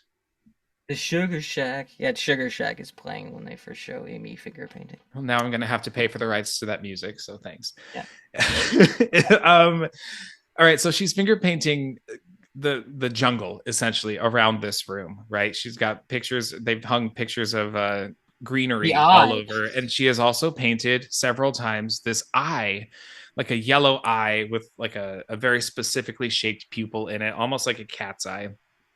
And I'm watching this movie behind you on mute as we're talking about these moments as they go along. We're literally meeting Amy right now. She's got green paint on her finger. All right. So it turns out that they have taught her sign language, and they have created Which I think is a great setup for this movie. It is, but let me tell you this. And I watched several, well, there aren't as many videos on this movie as you think there are. Apes and gorillas learning sign language was a thing at this time. Mm-hmm. And it has now kind of been debunked that it actually wasn't as effective as they were clouding it to be, that they don't actually talk to us through sign language. They can learn a sign, but it's the same way that you can say, like, hey dog, want to go for a walk, and the dog will know that the word walk means the dog gets to go outside. So it recognizes sounds, but it's not recognizing a meaning within the sound. Yes, and it was the same thing with these gorillas. Coco, the famous sign language gorilla, was interviewed once, and she wasn't responding to anybody. She just kept signing the word, like signing nipple, basically over and over and over again. So why nipple? I don't know. I have no idea. I am fluent in ASL. I know sign language super duper well. I was the signing on point then? Were they actually doing the things that she was saying in the movie? It was. It's very slow. The scene where they are so Peter, our zoologist, is presenting this technology to a group of potential investors, and it is a glove on her right hand with a backpack on it. And as she signs, it vocalizes what she is signing. Yeah, there's a speaker in the backpack. Yeah. Yeah. And so it, it's the voice of kind of a young, innocent sounding little girl voice. And she is able to communicate. Right. And so in order to introduce this, he shows a video of the man who invented this with a man. This is the first time I have ever heard my own voice. Yeah. Exactly. Yeah. So this technology exists. How much of a jerk I still am. Every time I see that scene, I'm like, it's not his voice. It's a computer voice. That's mean. But you asked, is the signing correct? And yes, the signing is correct. When he is signing, it's incredibly slow. Like no one would sign. Yes, I think he says, yes, that is absolutely right. Like no one would ever sign it as slowly as he does. But I think it has to keep up with the technology. It doesn't matter. So this technology exists now, actually. They have invented gloves that can recognize the hand motions of sign language and then vocalize them on a speaker. They probably don't need the no fear backpack then anymore. I doubt it. No, I don't think that's part of this technology. All right, so we have a room full of potential investors watching this demonstration, including Mary Ellen Trainor from Monster Squad and Die Hard, and I love her. There's another guy who he's a character actor. He was in Honey, We Shrunk Ourselves. It's playing the guy beside her. Yeah.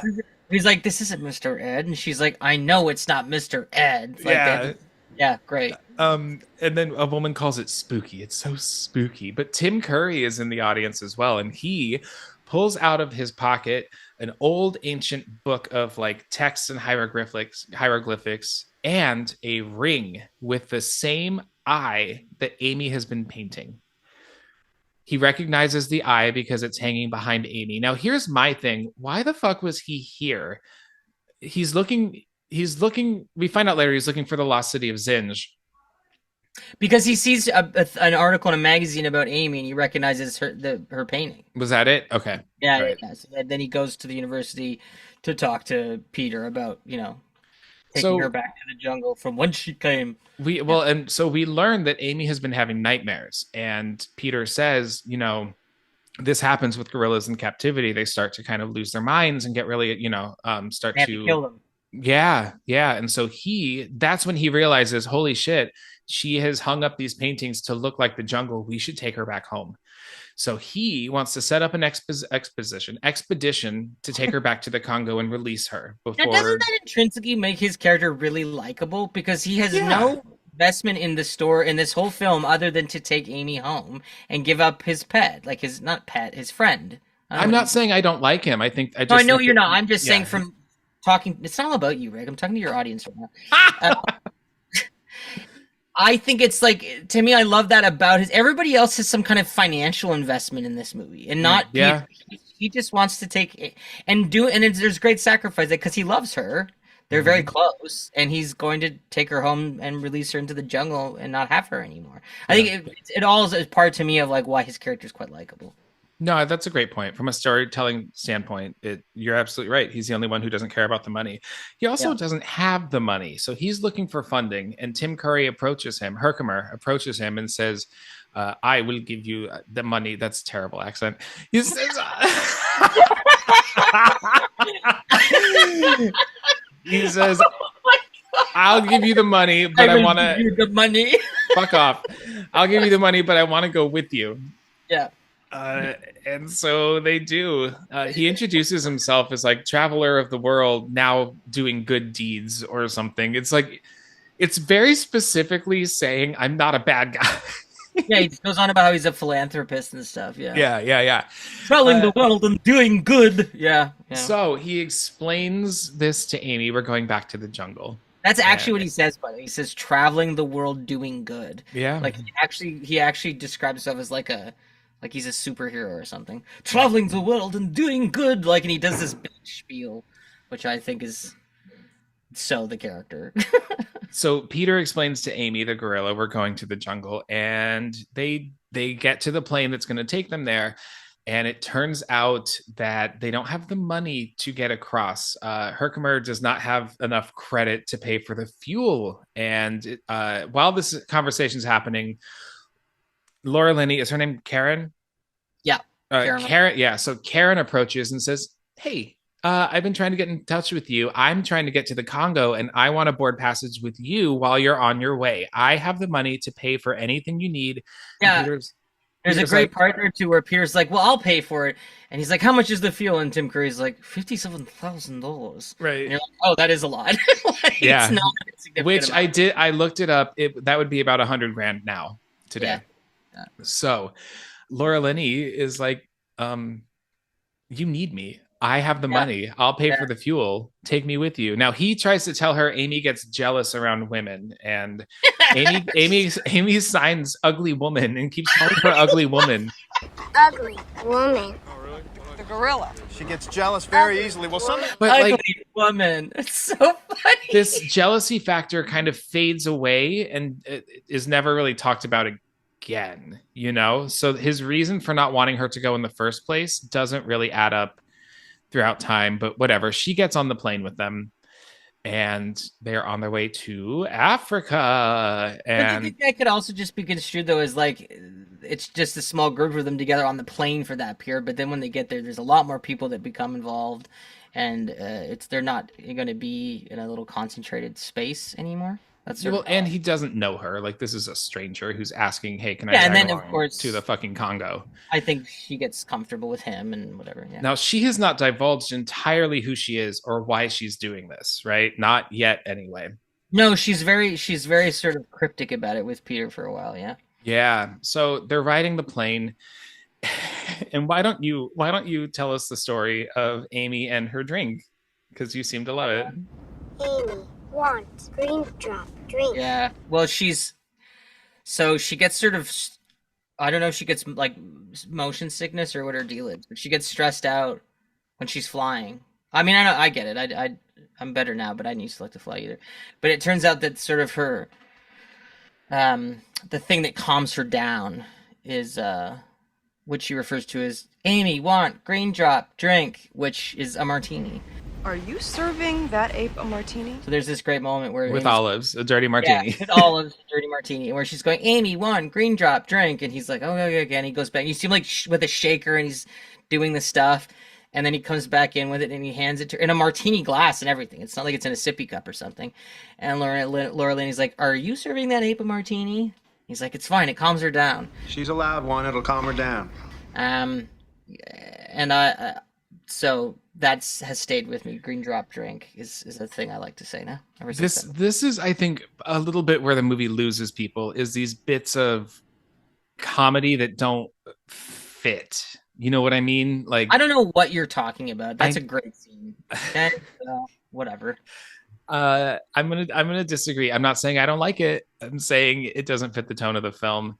What do you mean? It's an adventure movie. It's not like a serious movie. This is not like a.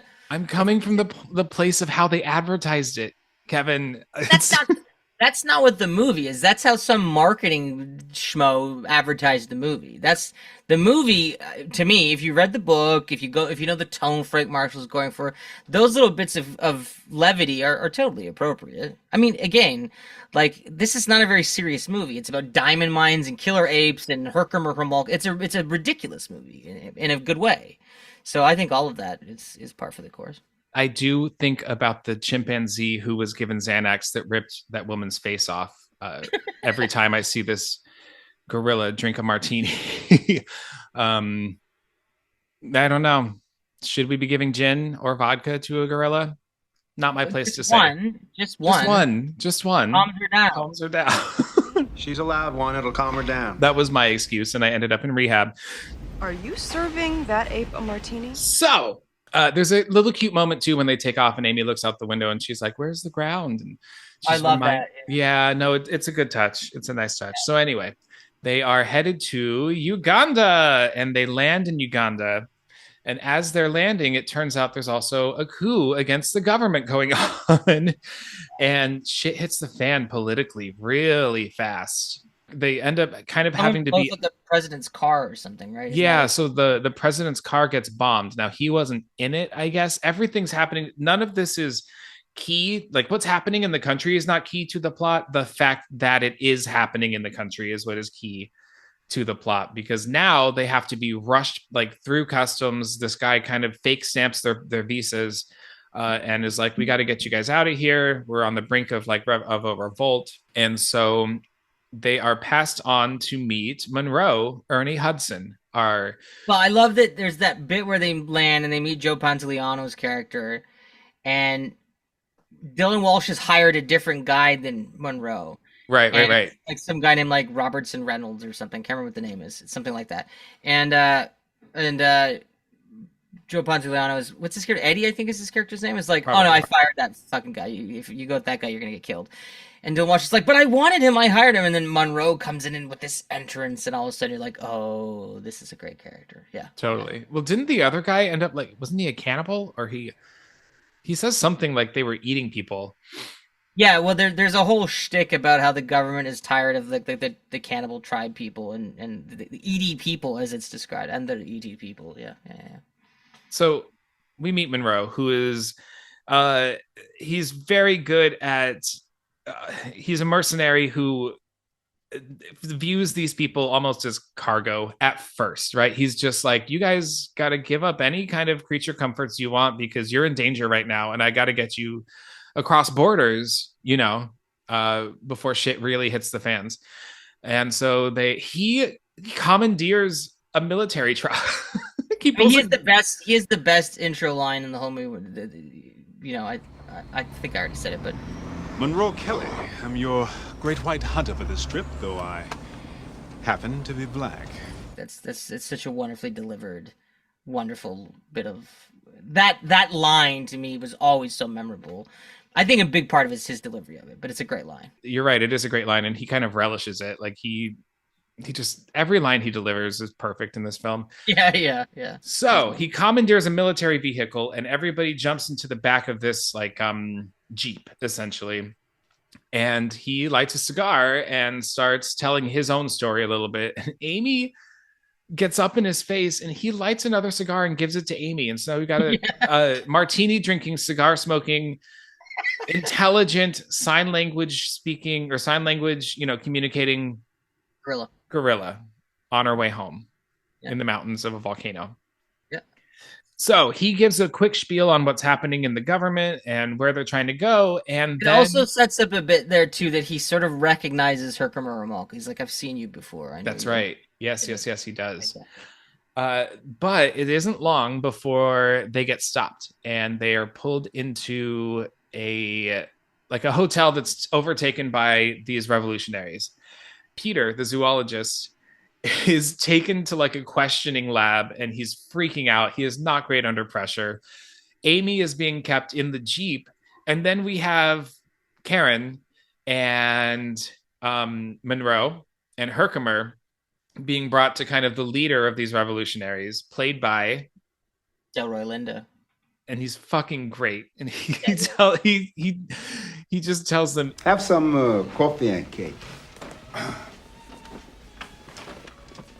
Have some. eat my sesame cake, and nobody wants to. It's a pretty stressful situation, and he keeps like saying, eat my sesame cake, and then they get into negotiations of like, listen, we want to get through, please just let us through. And it comes down to money, which Laura Linney has. She happens to hand him $20,000. I love the way he's just like, more. And then she hands him like 30,000. She gives him 50 grand to get through, which she's just carrying this amount of cash on her. She's Wild big money. to me. She's So, from, and this would have been about 90 grand and nowadays. that's why they need her. She's the communications. Like, I think it's supposed to be like, Travacom would be like what, you know, Meta or some company like that. Oh, sure. Yeah. I still don't know how lasers fit with communication. Anyway, after she hands him the money, do James Bond movies stress you out a lot? Are you like, why would they need to create that machine? Like, you really want to understand the science of the laser in this movie. I want to understand why it exists. I don't need the science. It runs on a diamond. That's all I need. I don't understand what it has to do with communication. Nothing, I'm sure, but Okay. they needed an excuse to get them there, and that's what they came up with. Yeah. So our leader of the revolution looks over at Tim. First off, Tim Curry is like making faces at the fact that she just has this amount of money in her bag. I know, he's so like, oh my god, it's so much money, I want As it. he's shoving one of the sesame cakes in his mouth. And our leader of the revolution looks at him and says, Mr. Homolka?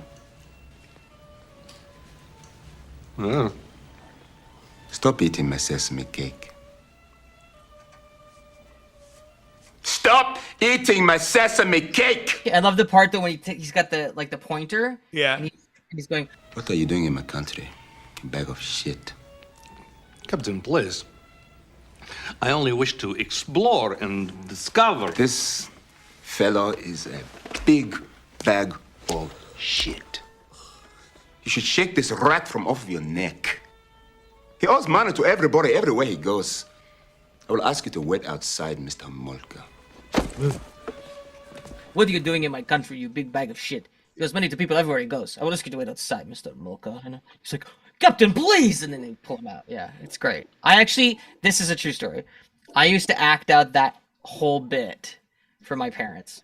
so watching you and your listeners, you are unfortunate for not having been able to see this. He did, in fact, act out the entire scene. Because I love the part, the way that Tim Curry is like, when he's like, stop eating my sin, he's like, puts it into a napkin. Captain, please! Like, it's so great. Yeah. So we learn the leader of the revolution divulges that Laura Linney used to be CIA, and Yes. that kind of gives away who she is. And There's also a small little thing in that scene that's so important that I think is how the movie gets out of something that could have been a problem, which is he says, everyone in my country is terrified of being seen being cruel to a gorilla in an American movie.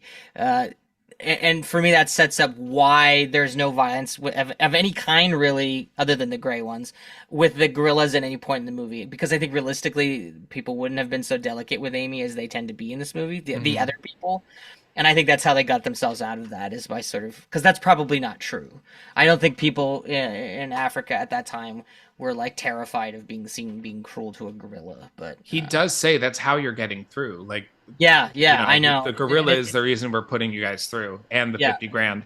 Well, I just think, think of how different the tone of that movie is if there's any violence towards the gorillas. Well, they make a specific point to talk about how peaceful gorillas actually are, and how the King Kong fantasy of these aggressive creatures is just not true, which is why the gray gorillas being so aggressive is such a unique disposition for them. Yeah. So they cross the border. They're out of Uganda and into Zaire, isn't it? Yeah. So they're in Zaire now. Isn't this when Jimmy Buffett flies them? Oh shit! They get on a plane and Jimmy Buffett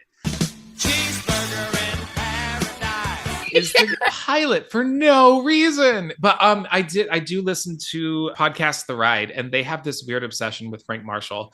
They just keep bringing him up, and they have mentioned that Frank Marshall and Jimmy Buffett are like besties. Yes, I think that's how Jimmy Buffett ended up in the movies because But he's like, blink and you miss it, like not featured at Yeah. all. It's Yeah. fucking hilarious. And there's another random cameo. This is I guess pretty sort of inside for horror fans. The great John Carpenter actor Peter Jason has a blink and you'll miss it cameo. One of the main characters is talking to him at the airport. He's been in like every John Carpenter movie, and he was on Deadwood, and he's been around a while. He's a great actor, but yeah, he has a couple lines. This movie is filled with these types of cameos. That's one of the things I love about this movie. Yeah. It's like every little bit part is someone I was like, oh, it's so and so. Oh, it's so, like, which is part of the fun of Congo, I think. So they're boarding a plane, being driven by the singer and songwriter of Margaritaville. I blew out my flip flop, stepped on a pop top. Yeah.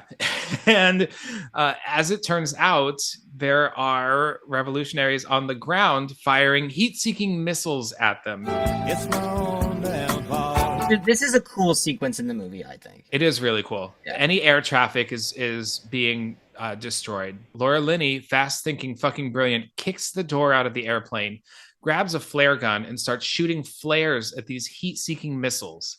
So the heat-seeking missiles flying are attracted to the flare. Yeah. Yeah, are attracted to the flare instead of the airplane. It's so cool. Ernie Hudson's like, God, that's smart. He grabs another flare gun, and they're both shooting these heat. And that's a super flares. Cool shot when the two of them are aiming together, sticking out of the plane. I was like, cool. Yeah. Yeah. She doesn't think twice about it. Like this idea comes instantly. Yeah. They also realize they're not going to make it much further like this. The plane is going to get shot down. So they all start putting on parachutes, and Peter's freaking out. And he's like, wait, what? What's happening? Wait, why is everybody putting on parachutes? And Laura Linney just looks at him and goes, figure it out. Yeah. And he's like, I'm not doing it. And Ernie Hudson tells him, well, the pilot and co-pilot have already jumped. So do you know how to fly this plane? Yeah. Tim Curry makes somebody kick him off, like push him. He gets Kahega to kick him out of the plane. Yeah. So Kahega is Monroe's buddy, right? Yeah. Who they've worked together in the past. Kahega is like kind of a guide, and he's a cool character who jacked and doesn't really get, in my opinion. I would like to see more of him. So this is interesting. Did you ever watch Oz, the HBO series Oz? No. On that series, Ernie Hudson and I can't remember the actor's name who plays Kahega. They are rivals on that show, whereas in this movie, I didn't know Ernie Hudson was on Oz. I was not allowed to watch. I remember specifically how controversial it was, and that I was specifically not allowed to watch that. Loaded with male news. Yeah, for sure. So Peter jumps out of his own free will, and then Amy is her arms are wrapped around Ernie Hudson, and he jumps out. So he's did they dope her up first or something? They did. They gave her a banana with like a sedative, like Gorilla Prozac. Because it comes up again later when they go in the raft. He's like, yes, he gave her the banana with the dope inside. Yeah, that whole thing. Yes. So they also throw a bunch of cargo out, and everything has parachutes, right? These red parachutes. It's a cool shot, like a distant shot of the airplane flying away in the distance, and then we've got multiple people and multiple yellow crates with red parachutes. Is that shot done in Costa Rica, or did they do some stuff in Africa, but just not with the cast and stuff? Because that could have been done with anyone, right? Yeah, it's hard to tell. You can always tell when they are in a studio. Yeah, when they're on a soundstage shooting, but it's supposed to be outdoors. Yeah. The outdoor stuff, I believe anything with the cast was in Costa Rica, and I know that they did some other stuff in Africa, in the real Congo. So that might have been actually in because that's not like CG. Like they threw some shit out of planes for that shot. You can tell it's that's completely practical. It's real. Yeah. And looks really cool. Yeah, it's great. Yeah. I mean, that's the other thing. I think one of the stars of this movie is some of the great cinematography of even though it's done as a pickup unit, I'm sure, a second unit stuff. But there's, some great African, landscape shots that are quite picturesque. Well, it opens with a sunrise that's very reminiscent of the opening of The Lion King. Yeah.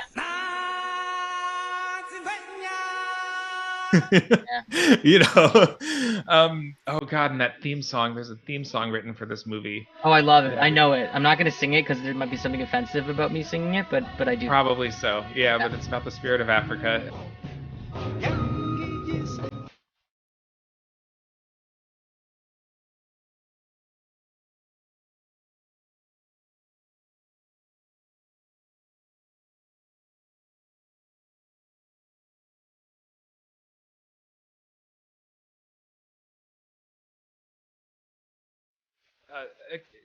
to me doesn't fit the tone of the film. It reminds me of the song from Jungle to Jungle, that Tim Allen movie where his son grew up in. Can we never talk about Tim Allen, please?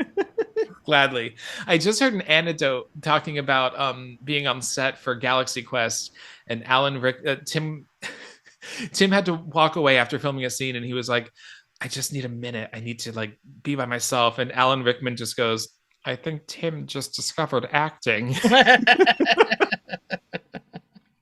I like anyway. Alan Rickman sounds a lot like Kermit the Frog, but anyway. I thought it sounded like Stitch from Finding Nemo. Oh, Hannah means family. Finding Nemo? You mean Lilo and Stitch? Lilo and Stitch. That's the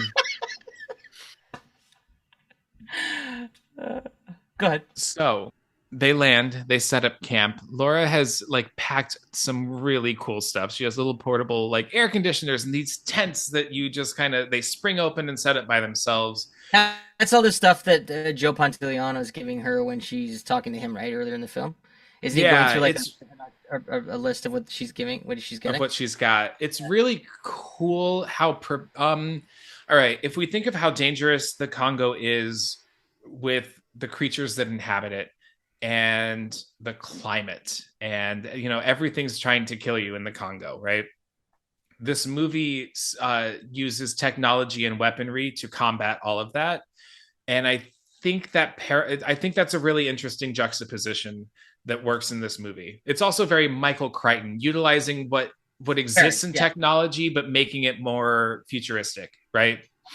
Yeah, that science fiction. Crichton's, Jurassic Park is the same thing, right? It's a question of taking the world of science fiction and crossing it over with the sort of the natural world or sort of an adventure style story. Like Jurassic Park has the same thing. Like in Jurassic Park, the Monroe character, it's a smaller character, but he's the Muldoon character, right? Sure. Like, that's the same type of character, that kind of great white hunter role. Crichton, the two movies, though they don't have a ton in common on a plot level, from a cinematic inspiration standpoint, they have some things in common for sure. Yeah. I think that I don't know when you want to get into this part of it, but the whole Jurassic Park Congo and the relationship those two films have to each other, and how I think on some levels Congo as a film only exists because of Jurassic Park, but in another way, trying to put them together in the marketing campaign to make people think they were getting something very much like Jurassic Park, I think was a mistake because the tone of the two films is very different. Well, we didn't go over budget. This movie was filmed on $50 million. It made $152 million worldwide. Like this movie was insanely popular. Congo, it made Congo $152 million. It made a fuck ton of money, triple its budget. It's funny because I think that people have a misremember that movie's success. A lot of people will say, "Oh, it didn't do very well," and it's like I always remember that it did because I remember everyone saw it. And there was toys and there was fast food restaurant promotions, and there was a very deliberate effort to make it the next Jurassic Park. That was what they were trying to do, and they didn't succeed at doing that. But it was nonetheless, it was a successful film. There was marketing gear. I mean, as you mentioned, the toys that you own, which I think is mind blowing. There was marketing geared toward children in a way that, that marketing toward children worked for Jurassic Park because I think there's this innate interest with dinosaurs with young kids, right? Yeah. I don't think that exists the same with gorillas. And I think it's like animals, but the difference being that with dinosaurs, they're all dramatically different. But with the gorillas, you're just changing little things about their face or something. And you don't get enough of the gray gorillas in this movie for that to be as exciting to the kids as they wanted because in it to Jurassic be. But I also don't want more of the gray gorillas. Yeah, the difference being is that Jurassic Park is about dinosaurs, right? Congo is not about the gray gorillas. They don't really even show up until the third act. So it's really, it's an adventure movie. So there's all kinds of different obstacles they have to overcome to get to the Lost City. But the problem with that setup is if you went to that movie, and this is where you're right, where the trailers were misleading, thinking you were getting a killer gorilla movie, you might be kind of disappointed because they don't show up until the third act. Right. But from a structural standpoint, you couldn't have them in there sooner because they stay at Zinj. Their job is to be the sentinels, right? So they can't leave and be going out killing people. That wouldn't make sense. So, well, and as someone who hadn't seen this movie in over 25 years, it was so ingrained in my memory that this was a killer gorilla movie. So sitting through watching it and realizing that's not what it is. I mean, it is that, but it's a lot of right. But it was, I had no memory whatsoever of all of the border, crossing borders part or parachuting or, I remember the river scene once I got to it. Like, my memory was refreshed. But anyway, all right. So they land, they set up camp.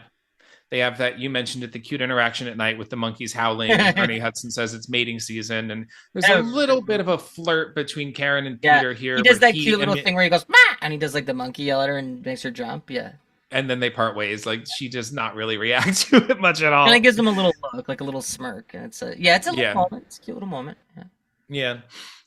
There is I also appreciate there's like they don't hate each other. They don't like each other. They're not here to fall in love with each other. Who? Peter and Karen? Peter and Karen. I felt by the end of the movie that they become friends. Yeah, but there's no romantic thing there. Yeah. Yeah, which I appreciate. So, next morning, they carry on through the Congo, and they come to, this is the tribe, correct? I think so. Yeah, I think so. Yeah, so they happen to notice 2 indigenous people standing in the bushes, and Ernie says, "Don't acknowledge that you see them.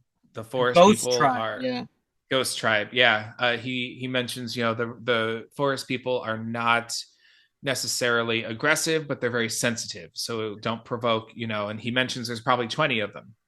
Peter says, "I only see 2," and he's like, "Exactly. They're the ghost tribe."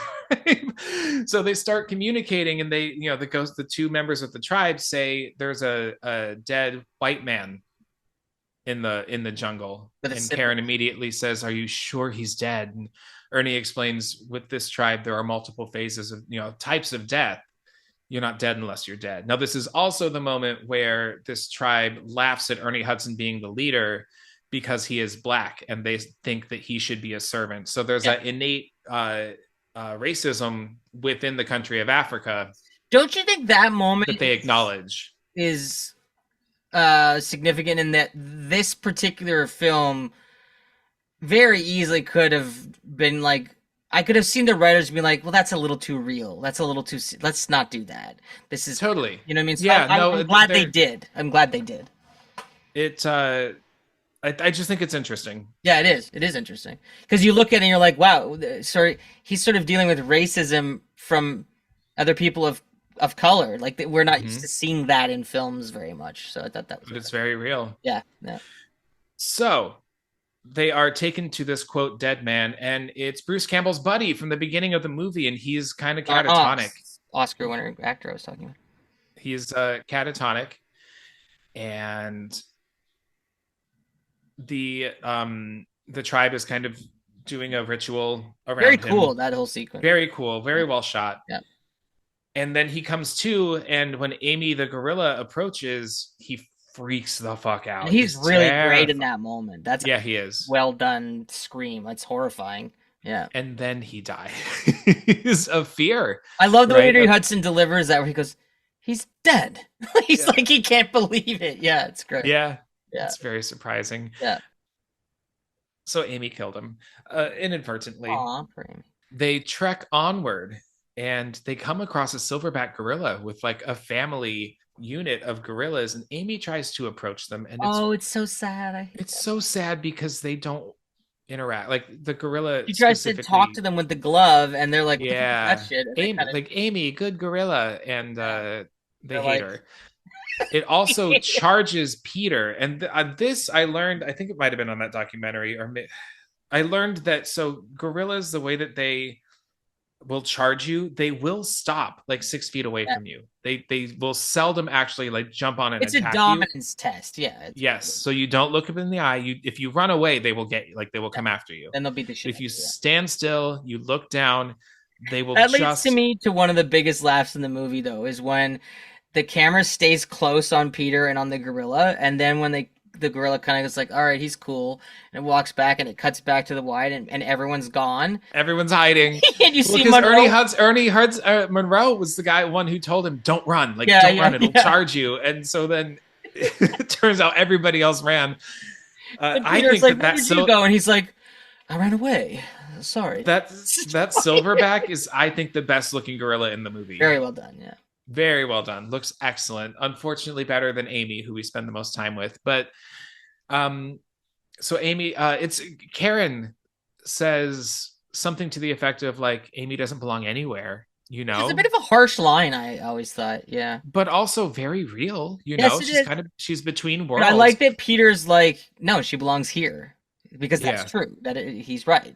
But realistically, if Amy were returned after having been like, the concern is, will she know how to take care of herself? Yeah. Well, and oftentimes when they try to do this, the other animals will kill them.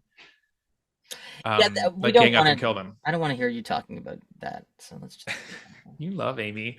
So, in my mind's eye, Amy and the silverback go on to live a beautiful life together. So. Okay. So they come to a river, and they're packing up these massive inflatable like boats or rafts, and it's. They start singing California Dreaming. Yeah. Well, Amy's upset. Yeah. So Peter starts singing California Dreaming, and then everybody else starts singing along. So we get a musical number in the middle of this. And I love action. Because what's really great about that moment is that earlier we've seen them singing kind of, you know, I don't know what language it is, but they're singing, you know, songs in their language, some kind of African dialect, and you know, again, I know the songs, and I'm not going to sing them, but. So I think they're playing with that expectation here that like the audience is like, well, that they wouldn't know who sings California Dreaming? Is that the Beach Boys? I can't remember who sings that. Not the Mamas and the Papas.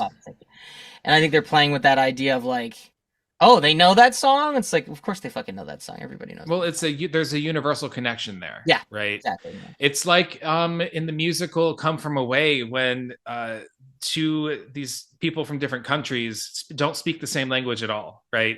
And they're in this crisis moment, but they're both holding Bibles. And in order to communicate comfort to one another, one guy takes his English Bible and points at a passage.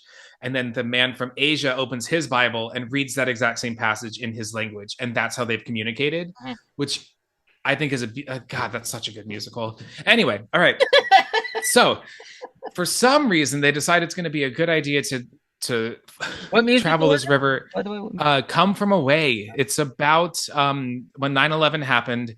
A bunch of planes were landed in Nova Scotia, and they couldn't get off of the planes. They were stuck on these planes for days, and then once they were allowed off, they weren't allowed to leave Nova Scotia. So you've got people from all over the world not knowing what happened in Nova Scotia, like welcomed them, and it's this beautiful show about kindness. It's a musical. And it's a musical. So they filmed it. It was a Broadway show. They filmed it. It's available on Apple TV, the filmed version. I cannot recommend it enough. It is absolutely, it's not super long. It's one act, you know, it's not 2 acts. Didn't you tell me you only like musicals that are by Stephen Sondheim? No, I would never say that. You're like, I'm all right. So they're traveling this river at night for some reason. I think it's a silly idea, but well, they're in a rush. They want to get the fuck out of there. It's like, get this done. So while they're traveling, they come across a herd of hippopotamuses.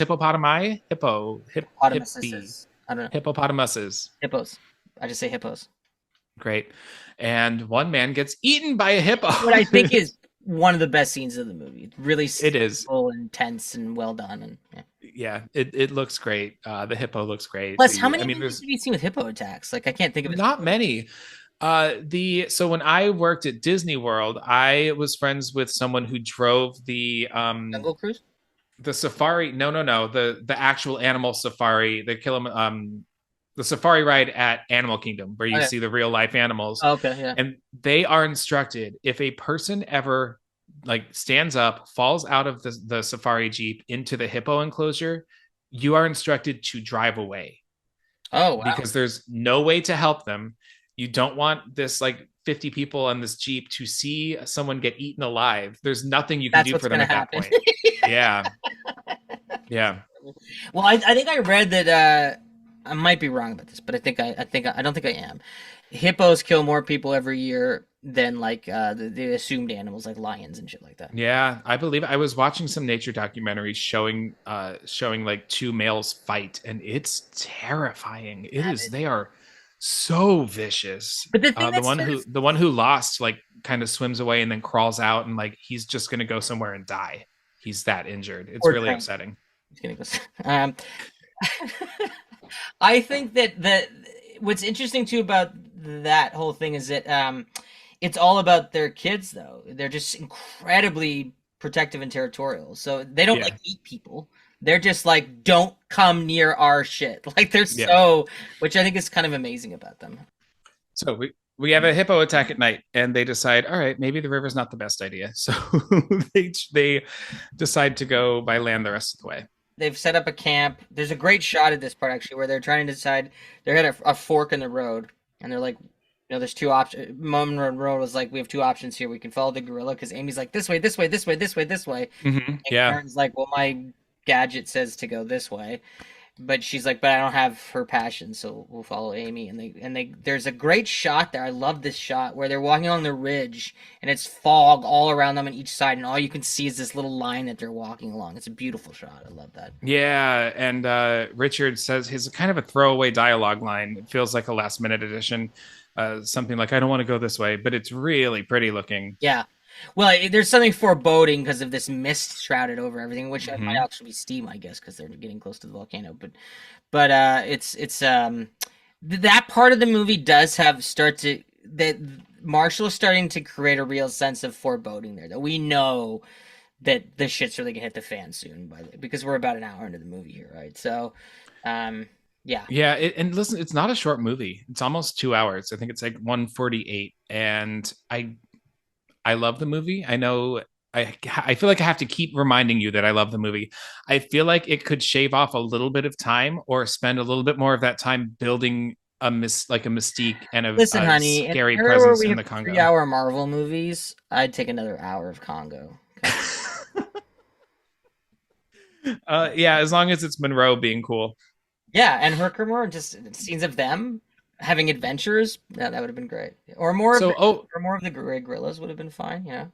Speaking of Herkimer, we do learn more about him being such a scoundrel, and that he has been looking for this lost city called Zinj his entire life. Now, this is tapping into the Solomon's diamond myth, right? Which I think is pretty cool, because that's a real thing. Great Monroe line. Looks like they got their diamonds at Kasia, just like everybody else. Yeah. Tim Curry looking for. He found somewhere in Romania this old book that we saw before with the eye in it, and he says that same eye is what Amy has been painting. So he reveals to everybody, "Hey, while we're here, why don't we keep an eye out for this lost city of Zinj I've been passionately seeking my entire life." Which no one's on board with. Everyone's like, no, I love too how dismissive Monroe is of the whole thing. He's like, well, it would be cool if we could find it, but it doesn't exist. And he's like, it does exist. Like I love how he just keeps prodding Herkimer with that. Like he's basically just continuously trying to upset Herkimer. It's very funny shtick. Are we at the point where they discover the city now? I think we are. Yeah. So they happen to come across through the bushes and under a canopy of trees. Karen uses her device, and they trace it on Bruce Campbell's character's thing, and they see the wall, and they're like, "What? It's a wall. There's nowhere to go." And then Kahega starts hacking at it with the machete, and they realize that it goes into Zinj. And at a point, her GPS stops working, and she's just like, someone says, "What does that mean?" And she goes, "I don't know what it means. It just stopped working." I love that part. But this GPS device she has is presented as such a like high tech, mind blowing, invention. And now I carry one in my pocket at all times. I mean, I wouldn't have service in the Congo, but it's like, remember GPSs that would like suction cup to windshields in a car? Yeah, I can't remember that company. Yeah, Garamond or whatever that made those. Yeah, I had one too. Yeah, I also used to print directions out from MapQuest. MapQuest. I remember. How did people find anything back before the internet? Right. So they have discovered the city and everyone's impressed. And Tim Curry is like, I told you. I fucking told you. They set up camp outside. Do they go in yet? They do. They do go in. So. Yeah. And it's dark and they see these hieroglyphics and the eye is all over these hieroglyphics. The eye. Yeah. There's also humans and there are gorillas of varying sizes. With caved in skulls. With well, I mean in the hieroglyphics, but then they do discover a pile of bones and it's gorillas, like dead gorillas, caved in skulls. You know, it's such a funny / kind of moment where I'm like, oh, poor guy. Is that part where what's his name? The Grant Haslov's character, Peter. Richard. Is it Richard? Oh, Richard. Yeah. When Richard's like trying to talk to that guy Claude, and he's like, he's like, what's your name? He's like Claude. He's like, where are you from? He's like, Mombasa. He's like, oh, Claude, that's a different name for someone from Mombasa. He's like, have you ever been to Mombasa? No, I haven't. Then what would you know about it? And he leaves, and he's like, I want to go home. Yeah, the guy who plays Claude is so good in that movie. Like he just wants to sit there and smoke a cigarette and not talk to this guy. He's really good. So bad for Richard because he's trying so hard to just like make a friend. Because he's miserable through the whole thing, right? Like he's probably the closest I would to any character in the movies. I'd probably be like him. I'd just be the whole fucking time. Yeah. And no, I mean for sure, it's uncomfortable. It's scary. You don't know where you are. So the only thing that they know about the gray gorillas is that Laura Linney saw one briefly on a camera. They don't know anything no else one really. them. They don't really buy it. Because Peter is straight up like, there's no such thing. Right. Yeah. Completely, denies. They happen upon one because Richard goes off on his own and is killed by a gray gorilla. And then inside the temple, they're just tra-la-laing. And Richard's human head gets chucked at Tim Curry. No, it's not Richard's head. Richard comes running down and he's screaming and freaking out and he dies. And then they're like, oh my God, what's happening? And they look over and one of the apes chucks Claude's head at them. Claude's head. Okay. All right. At Tim Curry, and everyone starts screaming and running. I will say I do hate the camera work in this moment where it's like that kind of freeze frame. It's not slow motion. It's like they'll slow motion for a while and then they'll like freeze frame and transition into more slow motion. I mean, they're trying to get across the point that it's tense and everything's happening at once. No one can see well. I just hate it. It's very of its time. Yeah, that type of camera trickery. The idea there is to slow it down a bit so you can see the gorilla, because otherwise it would have been moving too fast for you to get a look.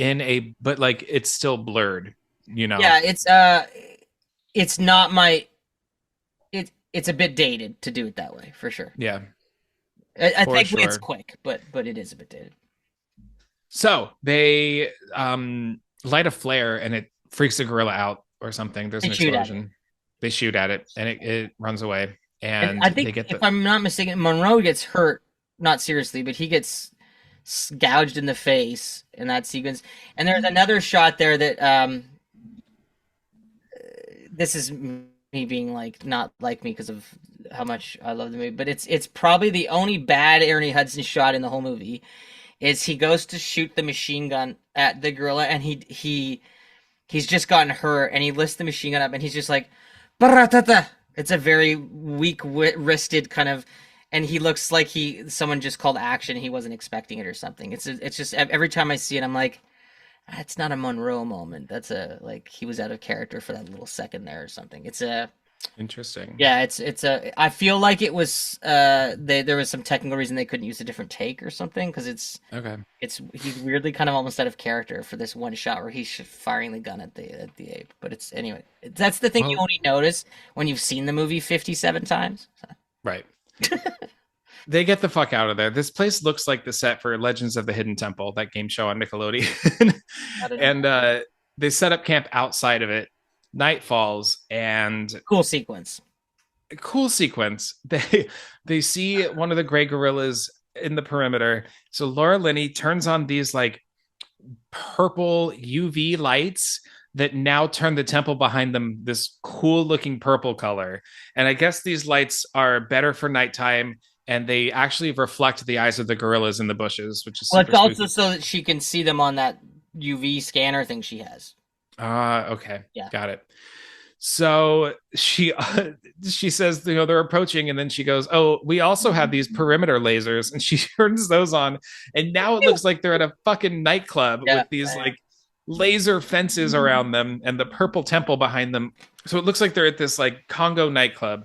They go to war with these things, shooting them, and some of them take bullets, but they're very aggressive, and everything happens fast. And then all of a sudden, she looks down at her screen and goes, "Okay, they're gone." The sequence is over. I don't think anybody gets hurt. It's the gorillas do. But then there's that whole bit. I'm sorry, I had to pop a candy in my mouth. There's that whole bit where there's like, where are the bodies? There's no bodies, and presumably they actually like take the bodies away from them, their own folk. Oh, sure. Yeah, that's a good detail. That's a great detail. They go back to sleep, I guess, right? We cut to the next day. Yeah, there's a part where Monroe's like, it's 2 hours till sunup.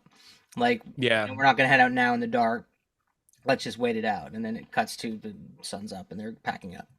And I think it's at that point that Herkimer has disappeared, as well as 2 porters are gone. People are just starting to like run away because they're scared. Yeah, and then we get Herkimer coming back and saying, "I had the time to translate these hieroglyphics," which, like, how? What? We are watching you. That's very dramatic. So they translate to "we are watching you." That's what the eyeball was, which, okay, we get it. It's an eye. And they start to realize that they're guarding something. And so as they are simultaneously seeking Bruce Campbell still, they find themselves in a diamond mine with these caves, and I don't like this set. I just don't. So here's the story with that. There was a lot of disappointment by Frank Marshall and Stan Winston, a couple other people. This is from what I understand about the way that set looked, and there was a disagreement, I think, about in terms of budget and time or whatever, about whether they could do something about it, and there wasn't the time or the money to do so. And the biggest problem being that because of how barren that set was, like if you look at it, it's very, there's not much on it. It's just some caves. That's all it's red rocks, red dirt, like almost like Sedona, Arizona look to it, and like stark lighting. It's too well lit. And that's too much light. Stan Winston was pissed because he was like, the bad gorillas were not supposed to be lit this brightly. They like, he wanted them to be more in shadow and in darkness. So, yeah, I think Marshall tries to make up for it by keeping that scene moving along at a pretty quick pace, which I think is smart. But it is overly lit for sure. Yeah, it's just I like when we get to the grays, I like the contrast of their gray against the red rock. Well, and it looks cool when they all pop out of the caves and you see them sort of at first kind of peering out, and like it is creepy because they're surrounded by them. Like what's impressive to me about that scene is how many of them there are. Think of how many fucking ape costumes they had to build. So I believe they made 18 ape costumes and 8 of them had 14 ape costumes and 8 of them had articulating heads. If I got those numbers right. Which means they probably doubled them up in different things. Yeah, of course. Right. Cutting and stuff like that. Yeah. I do. The set, it looks like a set for like a Muppet movie, which is not a knock against the Muppets. It looks like it should be in the Dark Crystal or something. Oh, you mean like a Jim Henson movie, not a Muppet? Yeah. Like it doesn't match the quote realistic tone. Yeah, it's too sparse. There should have been more going on with it. Yeah, there is like a river with yellowish water flowing, like a stream. Yeah, because there's a thing earlier where they talk about. That's where Bruce Campbell found the diamond. Yeah, but there's the whole thing where they talk about smelling bad, and someone says it's something to do with like I can't remember the chemicals, ether or something like that. That's yeah. And then of course Curry is running around picking up. The diamonds are just strewn about. I was like, they're not even like in the walls or anything. They're just lying. They're not even in the walls. When they find the one in Bruce Campbell's hand later, it's encrusted in like Yeah. coal. These ones are just, it looks like they've already been, quote, I don't know, harvested. What do you do to a diamond? I thought diamond said something to do with compression, and you had to Right. take them out of something, which is why when Campbell has it, it's encrusted. It makes sense for that. I'm guessing the idea is that they've already been mined. Extruded. Yeah, and Yeah. and you know they whoever mined them is dead or long dead, and they've just been straight about because the gorillas have no need for diamonds. Well, they do happen to come across a pile of dead bodies, like human bones, and Bruce Campbell is laid across the top of them, and he is Well, at least dead. a dummy of Bruce Campbell. A really bad dummy of Yeah, Bruce that dummy's Campbell. rough. Yeah. It looks awful. head Like is you like- only know it's the head looks like it doesn't fit. The only way you know it's Bruce is because of the clothes Trying he's to tell wearing. the face is Bruce Campbell. But it's The chin. I It's got wonder the if chin. when Bruce saw the movie, if he was just like, "Oh, guys, that dummy is." He gets asked about this movie a lot in interviews and at conventions, and his response is frequently, "Well, the check cleared." Right. Well, because he's hardly in it. Yeah. I mean, it's So not- they find that they are in danger. Also, that sulfur smell is coming from the volcano starting to thank you. erupt. What'd you leave me Yeah. like that for? If you knew the word I was looking for, sulfur. Jeez. Thanks a lot. It just came to me. don't yell at me on my fucking podcast. Oh, if you think that's yelling, wait for it. One by one, these gray gorillas start popping out of caves and like looking at them, and they are kind of trapped. They're surrounded. The gray gorillas And- are fucking cool. They're cool. I like that they each look different. Yeah. They each kind of have a different deformity to them, I think, which is interesting. One of them has this really interesting coloration in its face with like blues and oranges that I understand is overly lit and would have looked probably better in darkness, but it takes you aback when you see its face, you know? Well, I think too because they didn't overuse the gray gorillas. They actually have some presence when we see them because we haven't seen them a lot. They've been kind of held back quite a bit. So they're very cool. I think Oh my God. when I was a kid, Go I ahead. was bummed that they weren't in it more. But as an adult, I've learned to admire that about the film over time, that they didn't overdo it with them. So they come for Tim Curry because he's holding a bunch of diamonds. Yeah. And I do love this sequence because it's multiple shots kind of around him. One of them like whacks him in the back and he falls, or in the chest, and he falls down on his back, and they surround him, and we get a point of view shot looking down at him, and then a point of view shot him looking up at a gorilla, and it raises its fist high in the air and comes down, and then it cuts away. But it doesn't just cut away, it cuts to black. Yeah. Right, which adds this impact of like his He's dead. there's Yeah. a like a squishy brain sound, and then cuts to black for just like half a second maybe, and then the scene progresses. It's really effective. Yeah, it's great. Yeah, it's great. And I think it's because that sequence too has one of the most shocking. Not shocking is the right word, but Kahaga's death. I always was just like, oh, like I didn't want him to die. I think I knew he would, but I really didn't want him to. Yeah, shit hits the fan and people are getting killed, and these gorillas are nuts. And Laura Linney finds a cave that's like a massive geode. I don't know why they needed that sequence. You know what I mean? Think it's to show like how much they lose. Sure. In terms of value, like think of what that would have been worth. Yeah. And it goes up in flames, like I think it was just, but it has a bigger. The diamonds themselves have much more. There's much more clarity around what that's all about in the book than there is in the film. Yeah. Okay. Well, she gets the brilliant idea to grab this diamond that Bruce Campbell is clutching. I have a question. Why doesn't she just pick up one of the thousands of them strewn about? Why does she have to go all the way back to where Bruce is to get the one in his hand? Couldn't tell you, because the one that's in his hand is also encrusted in whatever coal, or you know what I mean? Whatever. Yeah. She has to smash it against a rock to try to free the diamond from its earthly casing. And she puts it in the laser gun because he also had the laser gun by him. And she goes to fucking town on these gorillas. And Amy comes in before that, though. Oh, that's right. That's right. Because Amy had disappeared. Amy jumps down, and the gorillas the Greys don't know what to make of her. right? Badass She in that says, yeah, she tells him like ugly gorillas. yeah, yeah, and they're freaked out by her. So that Whoa. buys the humans a little bit of time. I love that moment. I love that moment.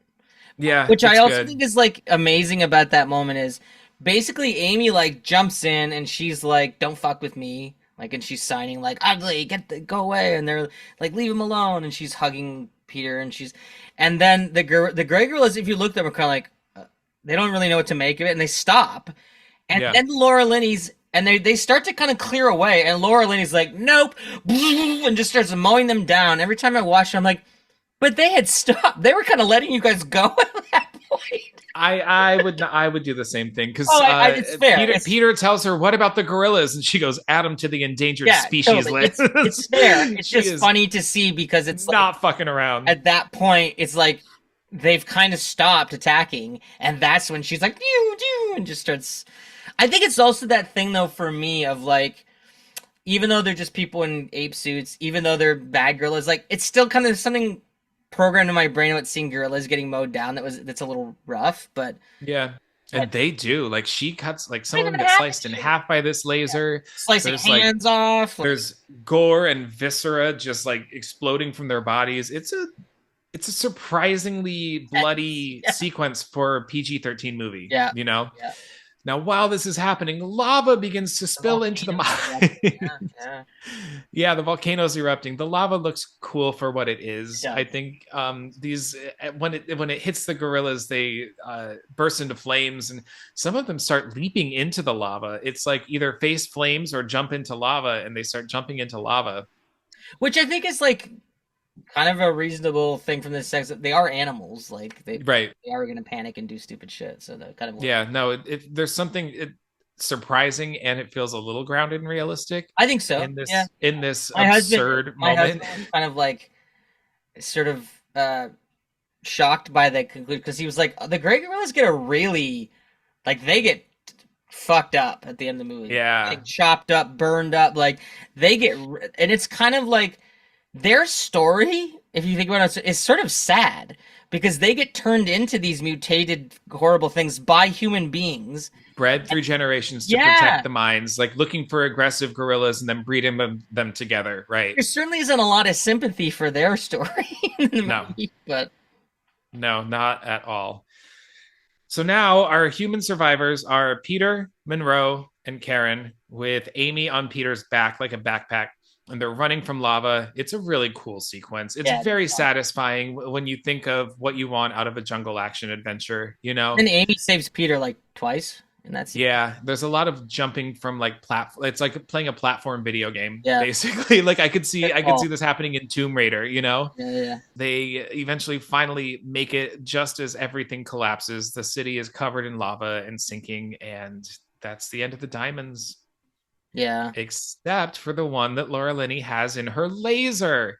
So we didn't cover that a second expedition team was sent to try to rescue Laura Linney because the CEO of the company thought that she got killed. Yeah. So they hurry back to, and then so that aircraft gets shot down by the revolutionaries. Yeah, there's a little throwaway shot where they see it, and Monroe's like, "Oh, they've got a piece of their ass. They're gonna go down," and that's it. That's the only thing we know about that. Yeah. Yeah, so it was a second expedition trying to look for Laura Linney, which really just means trying to look for the diamond. She goes back to that airplane and sets up her video chat. She like FaceTimes with the CEO again, and he's like, "Did you get the diamond?" Yeah, he's such she goes, yeah. I love it after like everything. Also, your son is dead. And after like she looks pretty roughed up, right? Like by that point, they've been through a fair bit, and he's not concerned. Like he's not even pretending to be concerned about her. No, like, are you okay? He's right away just like, I got the diamond. She's like, yeah, I got it. Also, your son is dead. And remember when I told you that if I ever found out that you were only interested in the diamond and not your son, you'd be sorry? And while she's on camera with him, satellite's phone number into this. she like hooks up the laser to the GPS and shoots the satellite in the sky with this laser. My favorite part about that moment is like, again, I say that this is with affection, but it is ridiculous. She shoots the and we hear it explode. Yeah, you're right. It's in space. Satellite orbiting where sound does not carry. That's funny. Yeah. Yeah. This is the best letter of resignation I can possibly think of. Yeah. And we see him start to scream, earlier in the no, movie- and then the cat. Yeah, early in the movie, he was like, that satellite is their cash cow. Like, so she's basically destroyed their company. All I kept Yeah. thinking when she does that is like, she's so fucked when she gets back. They're gonna sue the shit out of her. Like, she's Absolutely. yeah, she's going to prison probably. Yeah. Well, we'll see if they make it back or not, because out of the wreckage of the airplane, they also pull out a hot air balloon. Yeah, now that hot air balloon is actually set up earlier, because when she's talking to Eddie, Joe Pantoliano's character, he says, I've given you everything but the hot air balloon and the home entertainment center. And she's like, that's fine, we don't need those things. So the idea being that when the second plane gets shot down, they got the hot air balloon. They got the balloon. I didn't notice that. That's clever. Well, they inflate this hot air balloon, and they also set Amy free. And Yeah. Amy has another interaction with that silverback, and this time he embraces her. I like that they didn't overdo the saccharineness of her goodbye to Peter. It isn't over. Yeah. It's quite subtle. She says goodbye. She says, I love you. And then he kind of looks away and says something to Karen and looks back, and she's wandered off with the And other. she's going, yeah. He removes the sign language interpreting mechanism from her as well, which And the is No a Fear little backpack. symbolic. The No Fear back. I forgot about No Fear as a brand. In Phoenix, where I grew up, that was such a thing. I think it probably still is a thing. I love that and like dirt bike attire. I love that, like, when I noticed that the backpack was No Fear, I was just like, oh, that's wonderfully sort of time. Yeah. When this film was made, yeah. So they climb aboard the hot air balloon that has a red colored balloon. And they start to fly away. And Laura Linney takes the diamond out of the laser and hands it to Peter and says, would you throw this away for me? Yeah. And he chucks the diamond. Monroe makes a sound like he can't believe it. Yeah.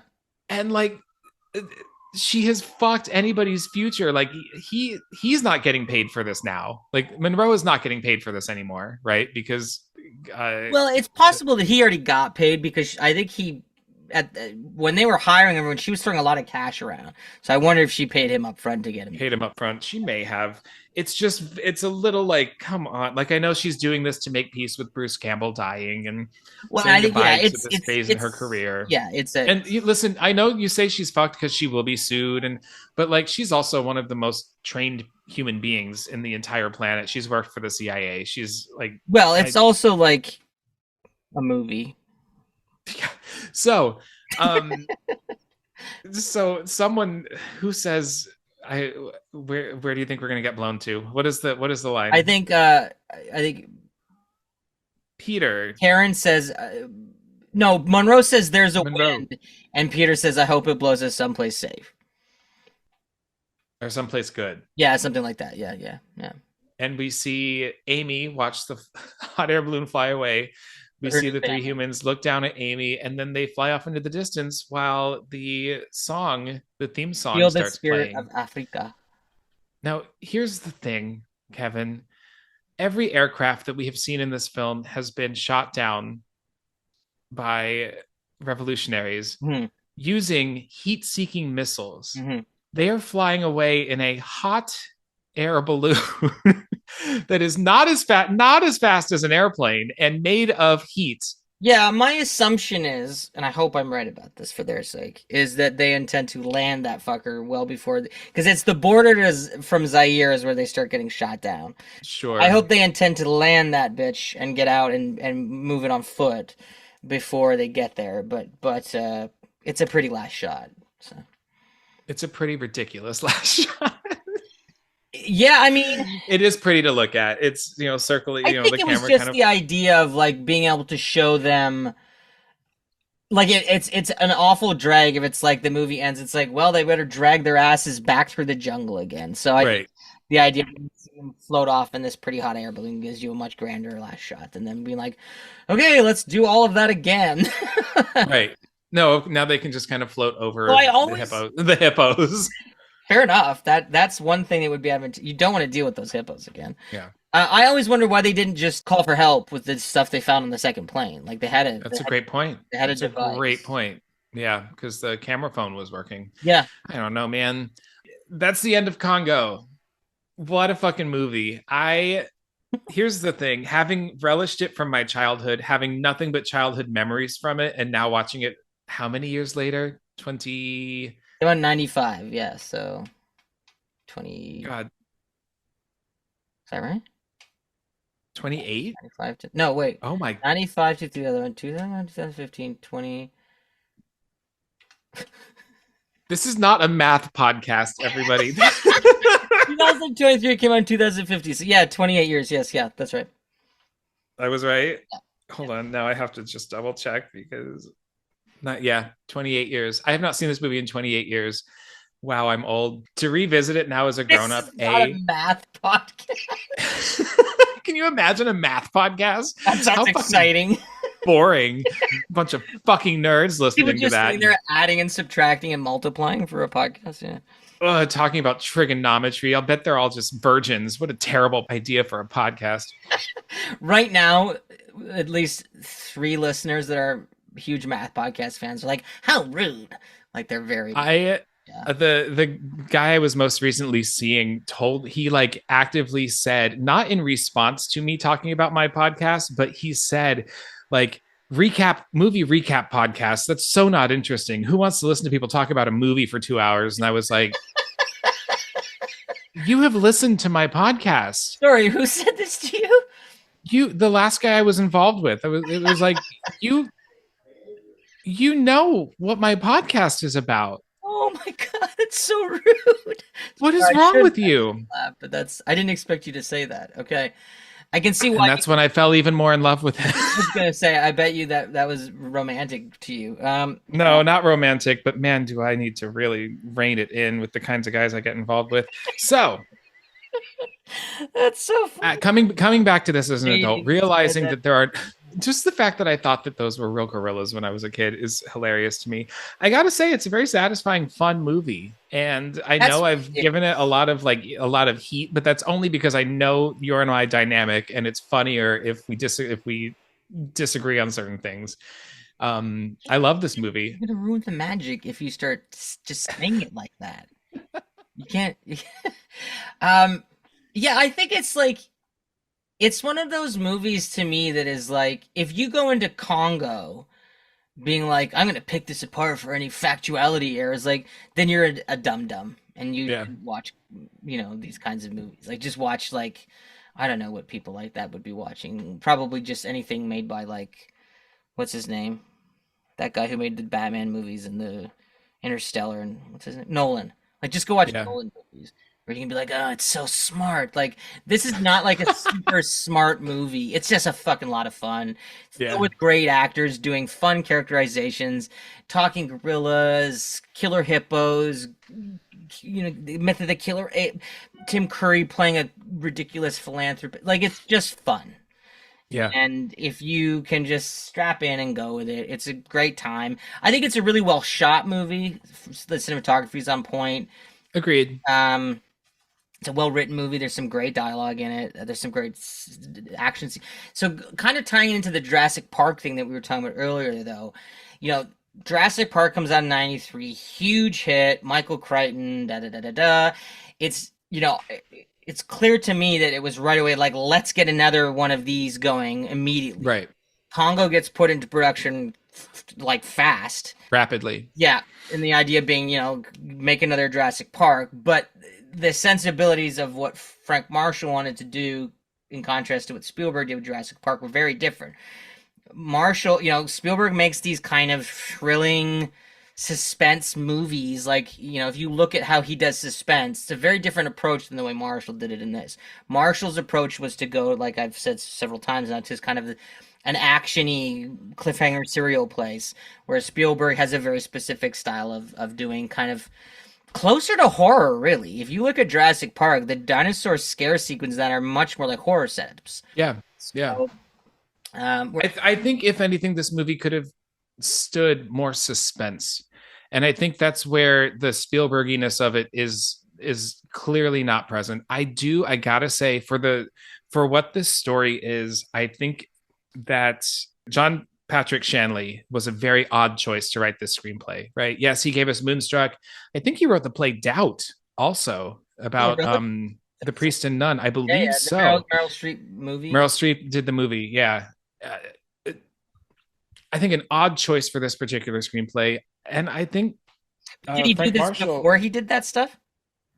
Doubt would have been after. Yeah, right. Moonstruck Yeah. would have been before, of course, but And he won the Oscar. Frank Marshall, I think, is an odd choice for director if the goal was to reproduce Jurassic Park. You know, I think it. But then you had Kathleen Kennedy, who produced Jurassic Park, as the producer on this. You know, she clearly Michael knows. Crichton again, and she's brilliant. She knows what she's doing. I just think it's a weird production team. Well, Frank Marshall's done a lot of big budget projects, so I don't think he's a surprising choice. And Stan Winston's an obvious choice for the effects. I guess my biggest confusion is John Patrick Shanley as the screenplay, as the the screenwriter. I'm wondering if the idea was to get someone really good to adapt, at the time, one of the biggest writers in the business. I mean, Michael Crichton, by the time this movie comes out, is a huge name. So you're going to try to get a big name writer to adapt his book. So John Patrick Shanley's credit, though, before Congo is We're Back, a Dinosaur Story. So it's not like this was totally out of the realm for him. I mean, okay, it's not the same thing. We both know it. Well, I'm saying he's doing paycheck movies. Sure. You think he did We're Back, a Dinosaur Story because he was really compelled by the plot? Come on. He's doing... I love that movie. I might watch that movie tonight. All right, so you know the drill. On Rick or Treat Horrorcast, we have a rating system. Movie is either a trick, which means it's just okay, a treat, which means you loved it, or you smell my feet, which means it sucked. I'm pretty sure we both are going to say the same thing, but Kevin, go for it. Wait, explain your rating system again. I zoned out. I wasn't listening. Trick, it's pretty self-explanatory. Trick is just okay. Treat means you loved it. Okay. And a smell my feet means it sucked. Okay. It's an absolute treat. It is. It's a full-size candy bar, like not one of the little ones. It's not raisins or anything like that. It's it's legit. Who gives out raisins on Halloween? What an asshole. You're gonna hate me for saying this. I think technically a lot of this movie should classify as a smell my feet, and yet for me it is a treat. It is definitely added to my rotation of sick day comfort movies for sure. And I've really enjoyed coming back to it after 28 years of viewing it one way and now having a whole new appreciation for it. I think it's one of these movies that you have to if it's contextualized in a certain way for you because you grew up loving it like I did, that has a certain quality that I even now when I see the warts of this movie, it's so easy for me to overlook them because I have such affection for it. But I also think the movie has a built-in protection mechanism in the way that Roger Ebert talked about in his review. In that, is it a great movie? No. Is it a lot of fun? Yeah. And is that all it's ever trying to be? Yes. So if you look at it in the context of what it wants to be, it achieves that. It's a lot of fun. Yeah. And you get Laura Linney with a fucking laser. The whole cast is kick-ass. That's the thing. Watching it again that I was really sort of struck by was even those, we've talked about, those little tiny roles that have great actors in them. You've got a one-liner from someone what's her name, Mary Ellen Trainor, who's been in all these great character bits like Monster Squad, Die Hard, all this stuff. Or you've got Peter Jason show up for line, or Jimmy Buffett's flying the plane, or I blew out my flip-flop. Joe Pantoliano has an uncredited role. Delroy Lindo shows up for a scene. John Hawkes has no dialogue and goes on to be an Oscar. It's a stacked cast of great character actors. Yeah. So all of that is fun to see, and I think we've talked about this a fair bit, but it's a real showcase for Ernie Hudson. It's one of his great roles. Yeah. He's a wonderful actor. Totally. It's weird that I actually watching it, and I was like, he's not sexy. He is so hot in this movie. He's I don't daddy vibes in the I just feel protected. I feel safe. Yeah, totally. When you're watching I feel the movie, he's calm. He's he's knowledgeable. Oh my God, we didn't even talk about this. Remember that great part where Dylan Walsh comes around the tent because he has a leech on his penis, and he goes running up to Monroe, and he's like, "What do I do?" And Monroe gives him a cigar, and he goes there and he puts it, and he comes and brings it back to Monroe. Monroe's like, Yeah, he tries to give him back the cigar, like he's gonna put that back in his mouth after that. He tells, because he's like, get the leech off, and he goes, it's your leech, and hands him the cigar to burn it off. He's like, you do it. Yeah. Yeah. It's really like it's because Ernie Hudson's an actor I have a tremendous amount of affection for. I've liked him in a lot of things, but he's never gotten to play someone this dashing and dapper, and he really kills it. He's really great. Yeah, and so perfectly suited for this. And no, absolutely. I mean, I said it right at the beginning of the episode. Really sexy in this movie. And I will never tire of watching Tim Curry in this film. Every time I watch him in the movie, and it's funny because I always remember him being in it more than he is. Like, he's in it throughout, but he doesn't have a ton of material. No, he's very sidelined, and yet not like a side character. No, he's a side character, but he's not sidelined. One or the other. Yeah. He's a big character, and it's an important character, but I think it's one of those roles though where I think this is correctly assessed by Frank Marshall and Tim. That character's so big, if he was in it a lot, it would probably be a bit scene chewy. Yeah, because he is big.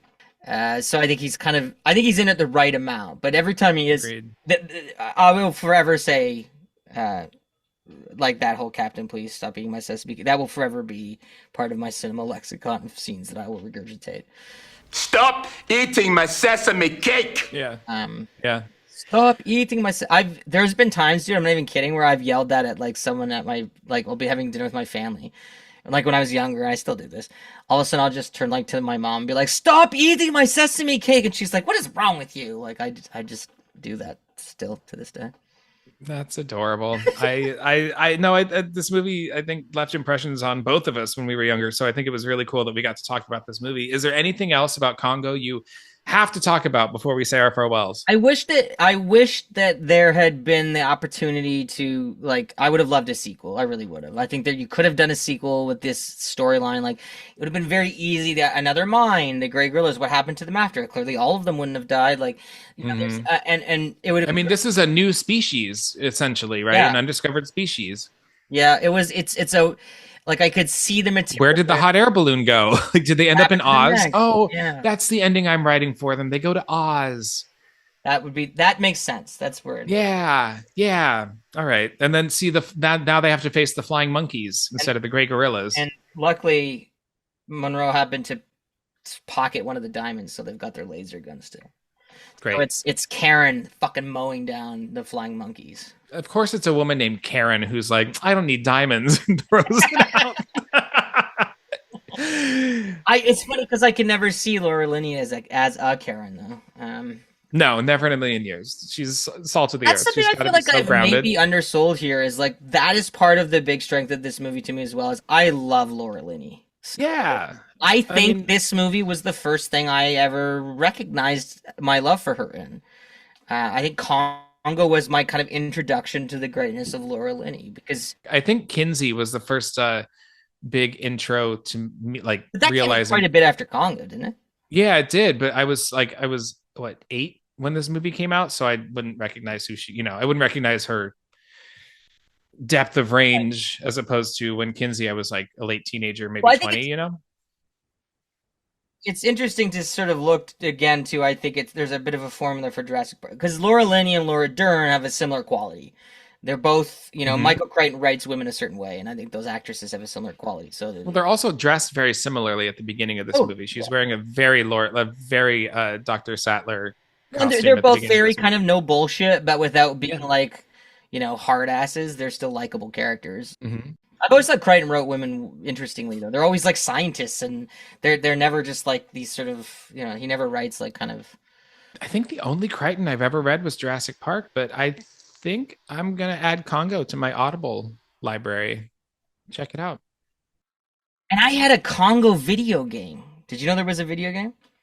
Yeah, it was kind of like Doom a little bit, right? It was kind of like temple. There was that one, but there was also a Congo computer game. That's what I had. That was like an adventure game where you it's first person and you go through like the jungle on the raft and like it was pretty. Yeah. It was hard though, but it was. Yeah. I wanted everything Congo when Congo came out. Kevin, I am so glad you joined me you were the perfect guest to talk about Congo. You inspired Animal Attack Month. This was week 2. We got a couple more weeks ahead of us, and I've got some great guests lined up. But Kevin, where can my listeners stalk you? You can check us out on Apple Podcasts, Spotify, Stitcher, wherever fine podcasts can be found. That's Kevin Lane's Spill Your Guts. And then, all the social media platforms, the Twitters, the Instagrams, the Facebook, whatever. Just look up Kevin Lane Spill Your Guts. It's probably the easiest way to do it. And we've got some cool guests coming up. We're well into season 2.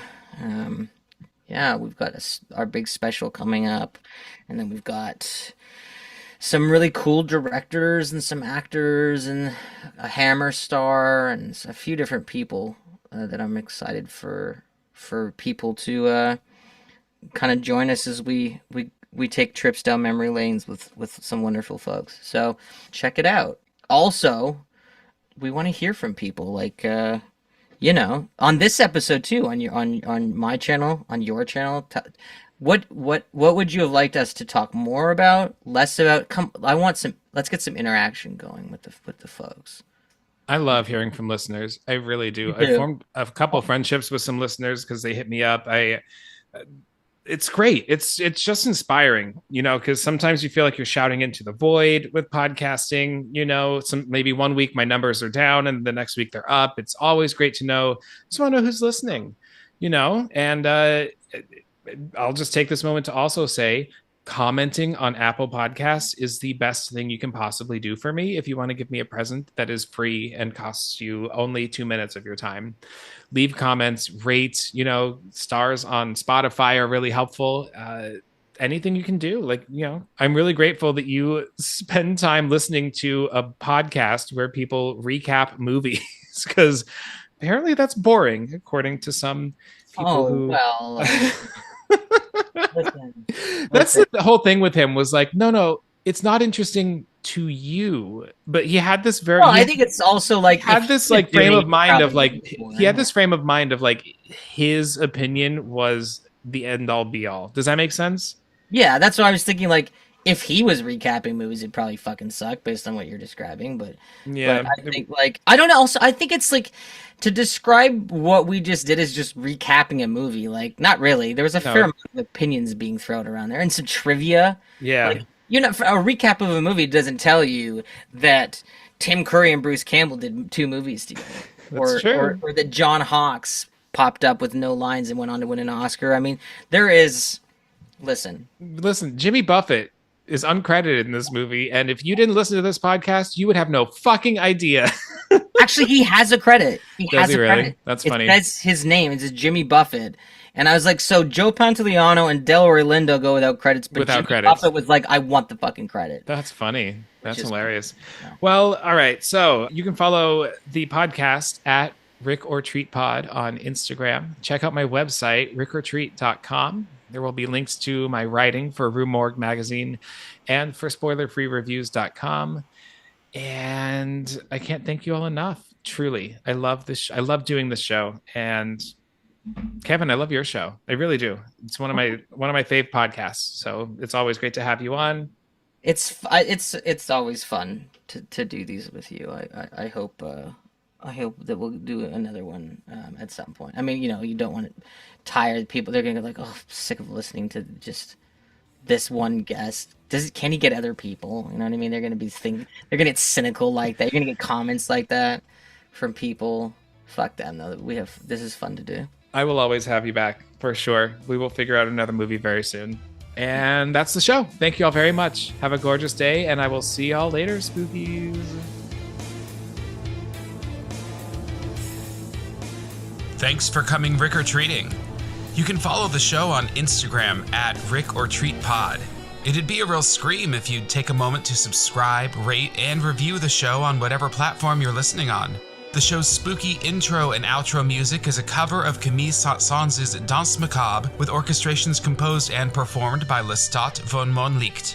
Links to the artist's music can be found in the episode description. Check him out, he's frighteningly talented. Rick or Treat Horrorcast is independently produced by me, Ricky J. Duarte of Rick or Treat Productions.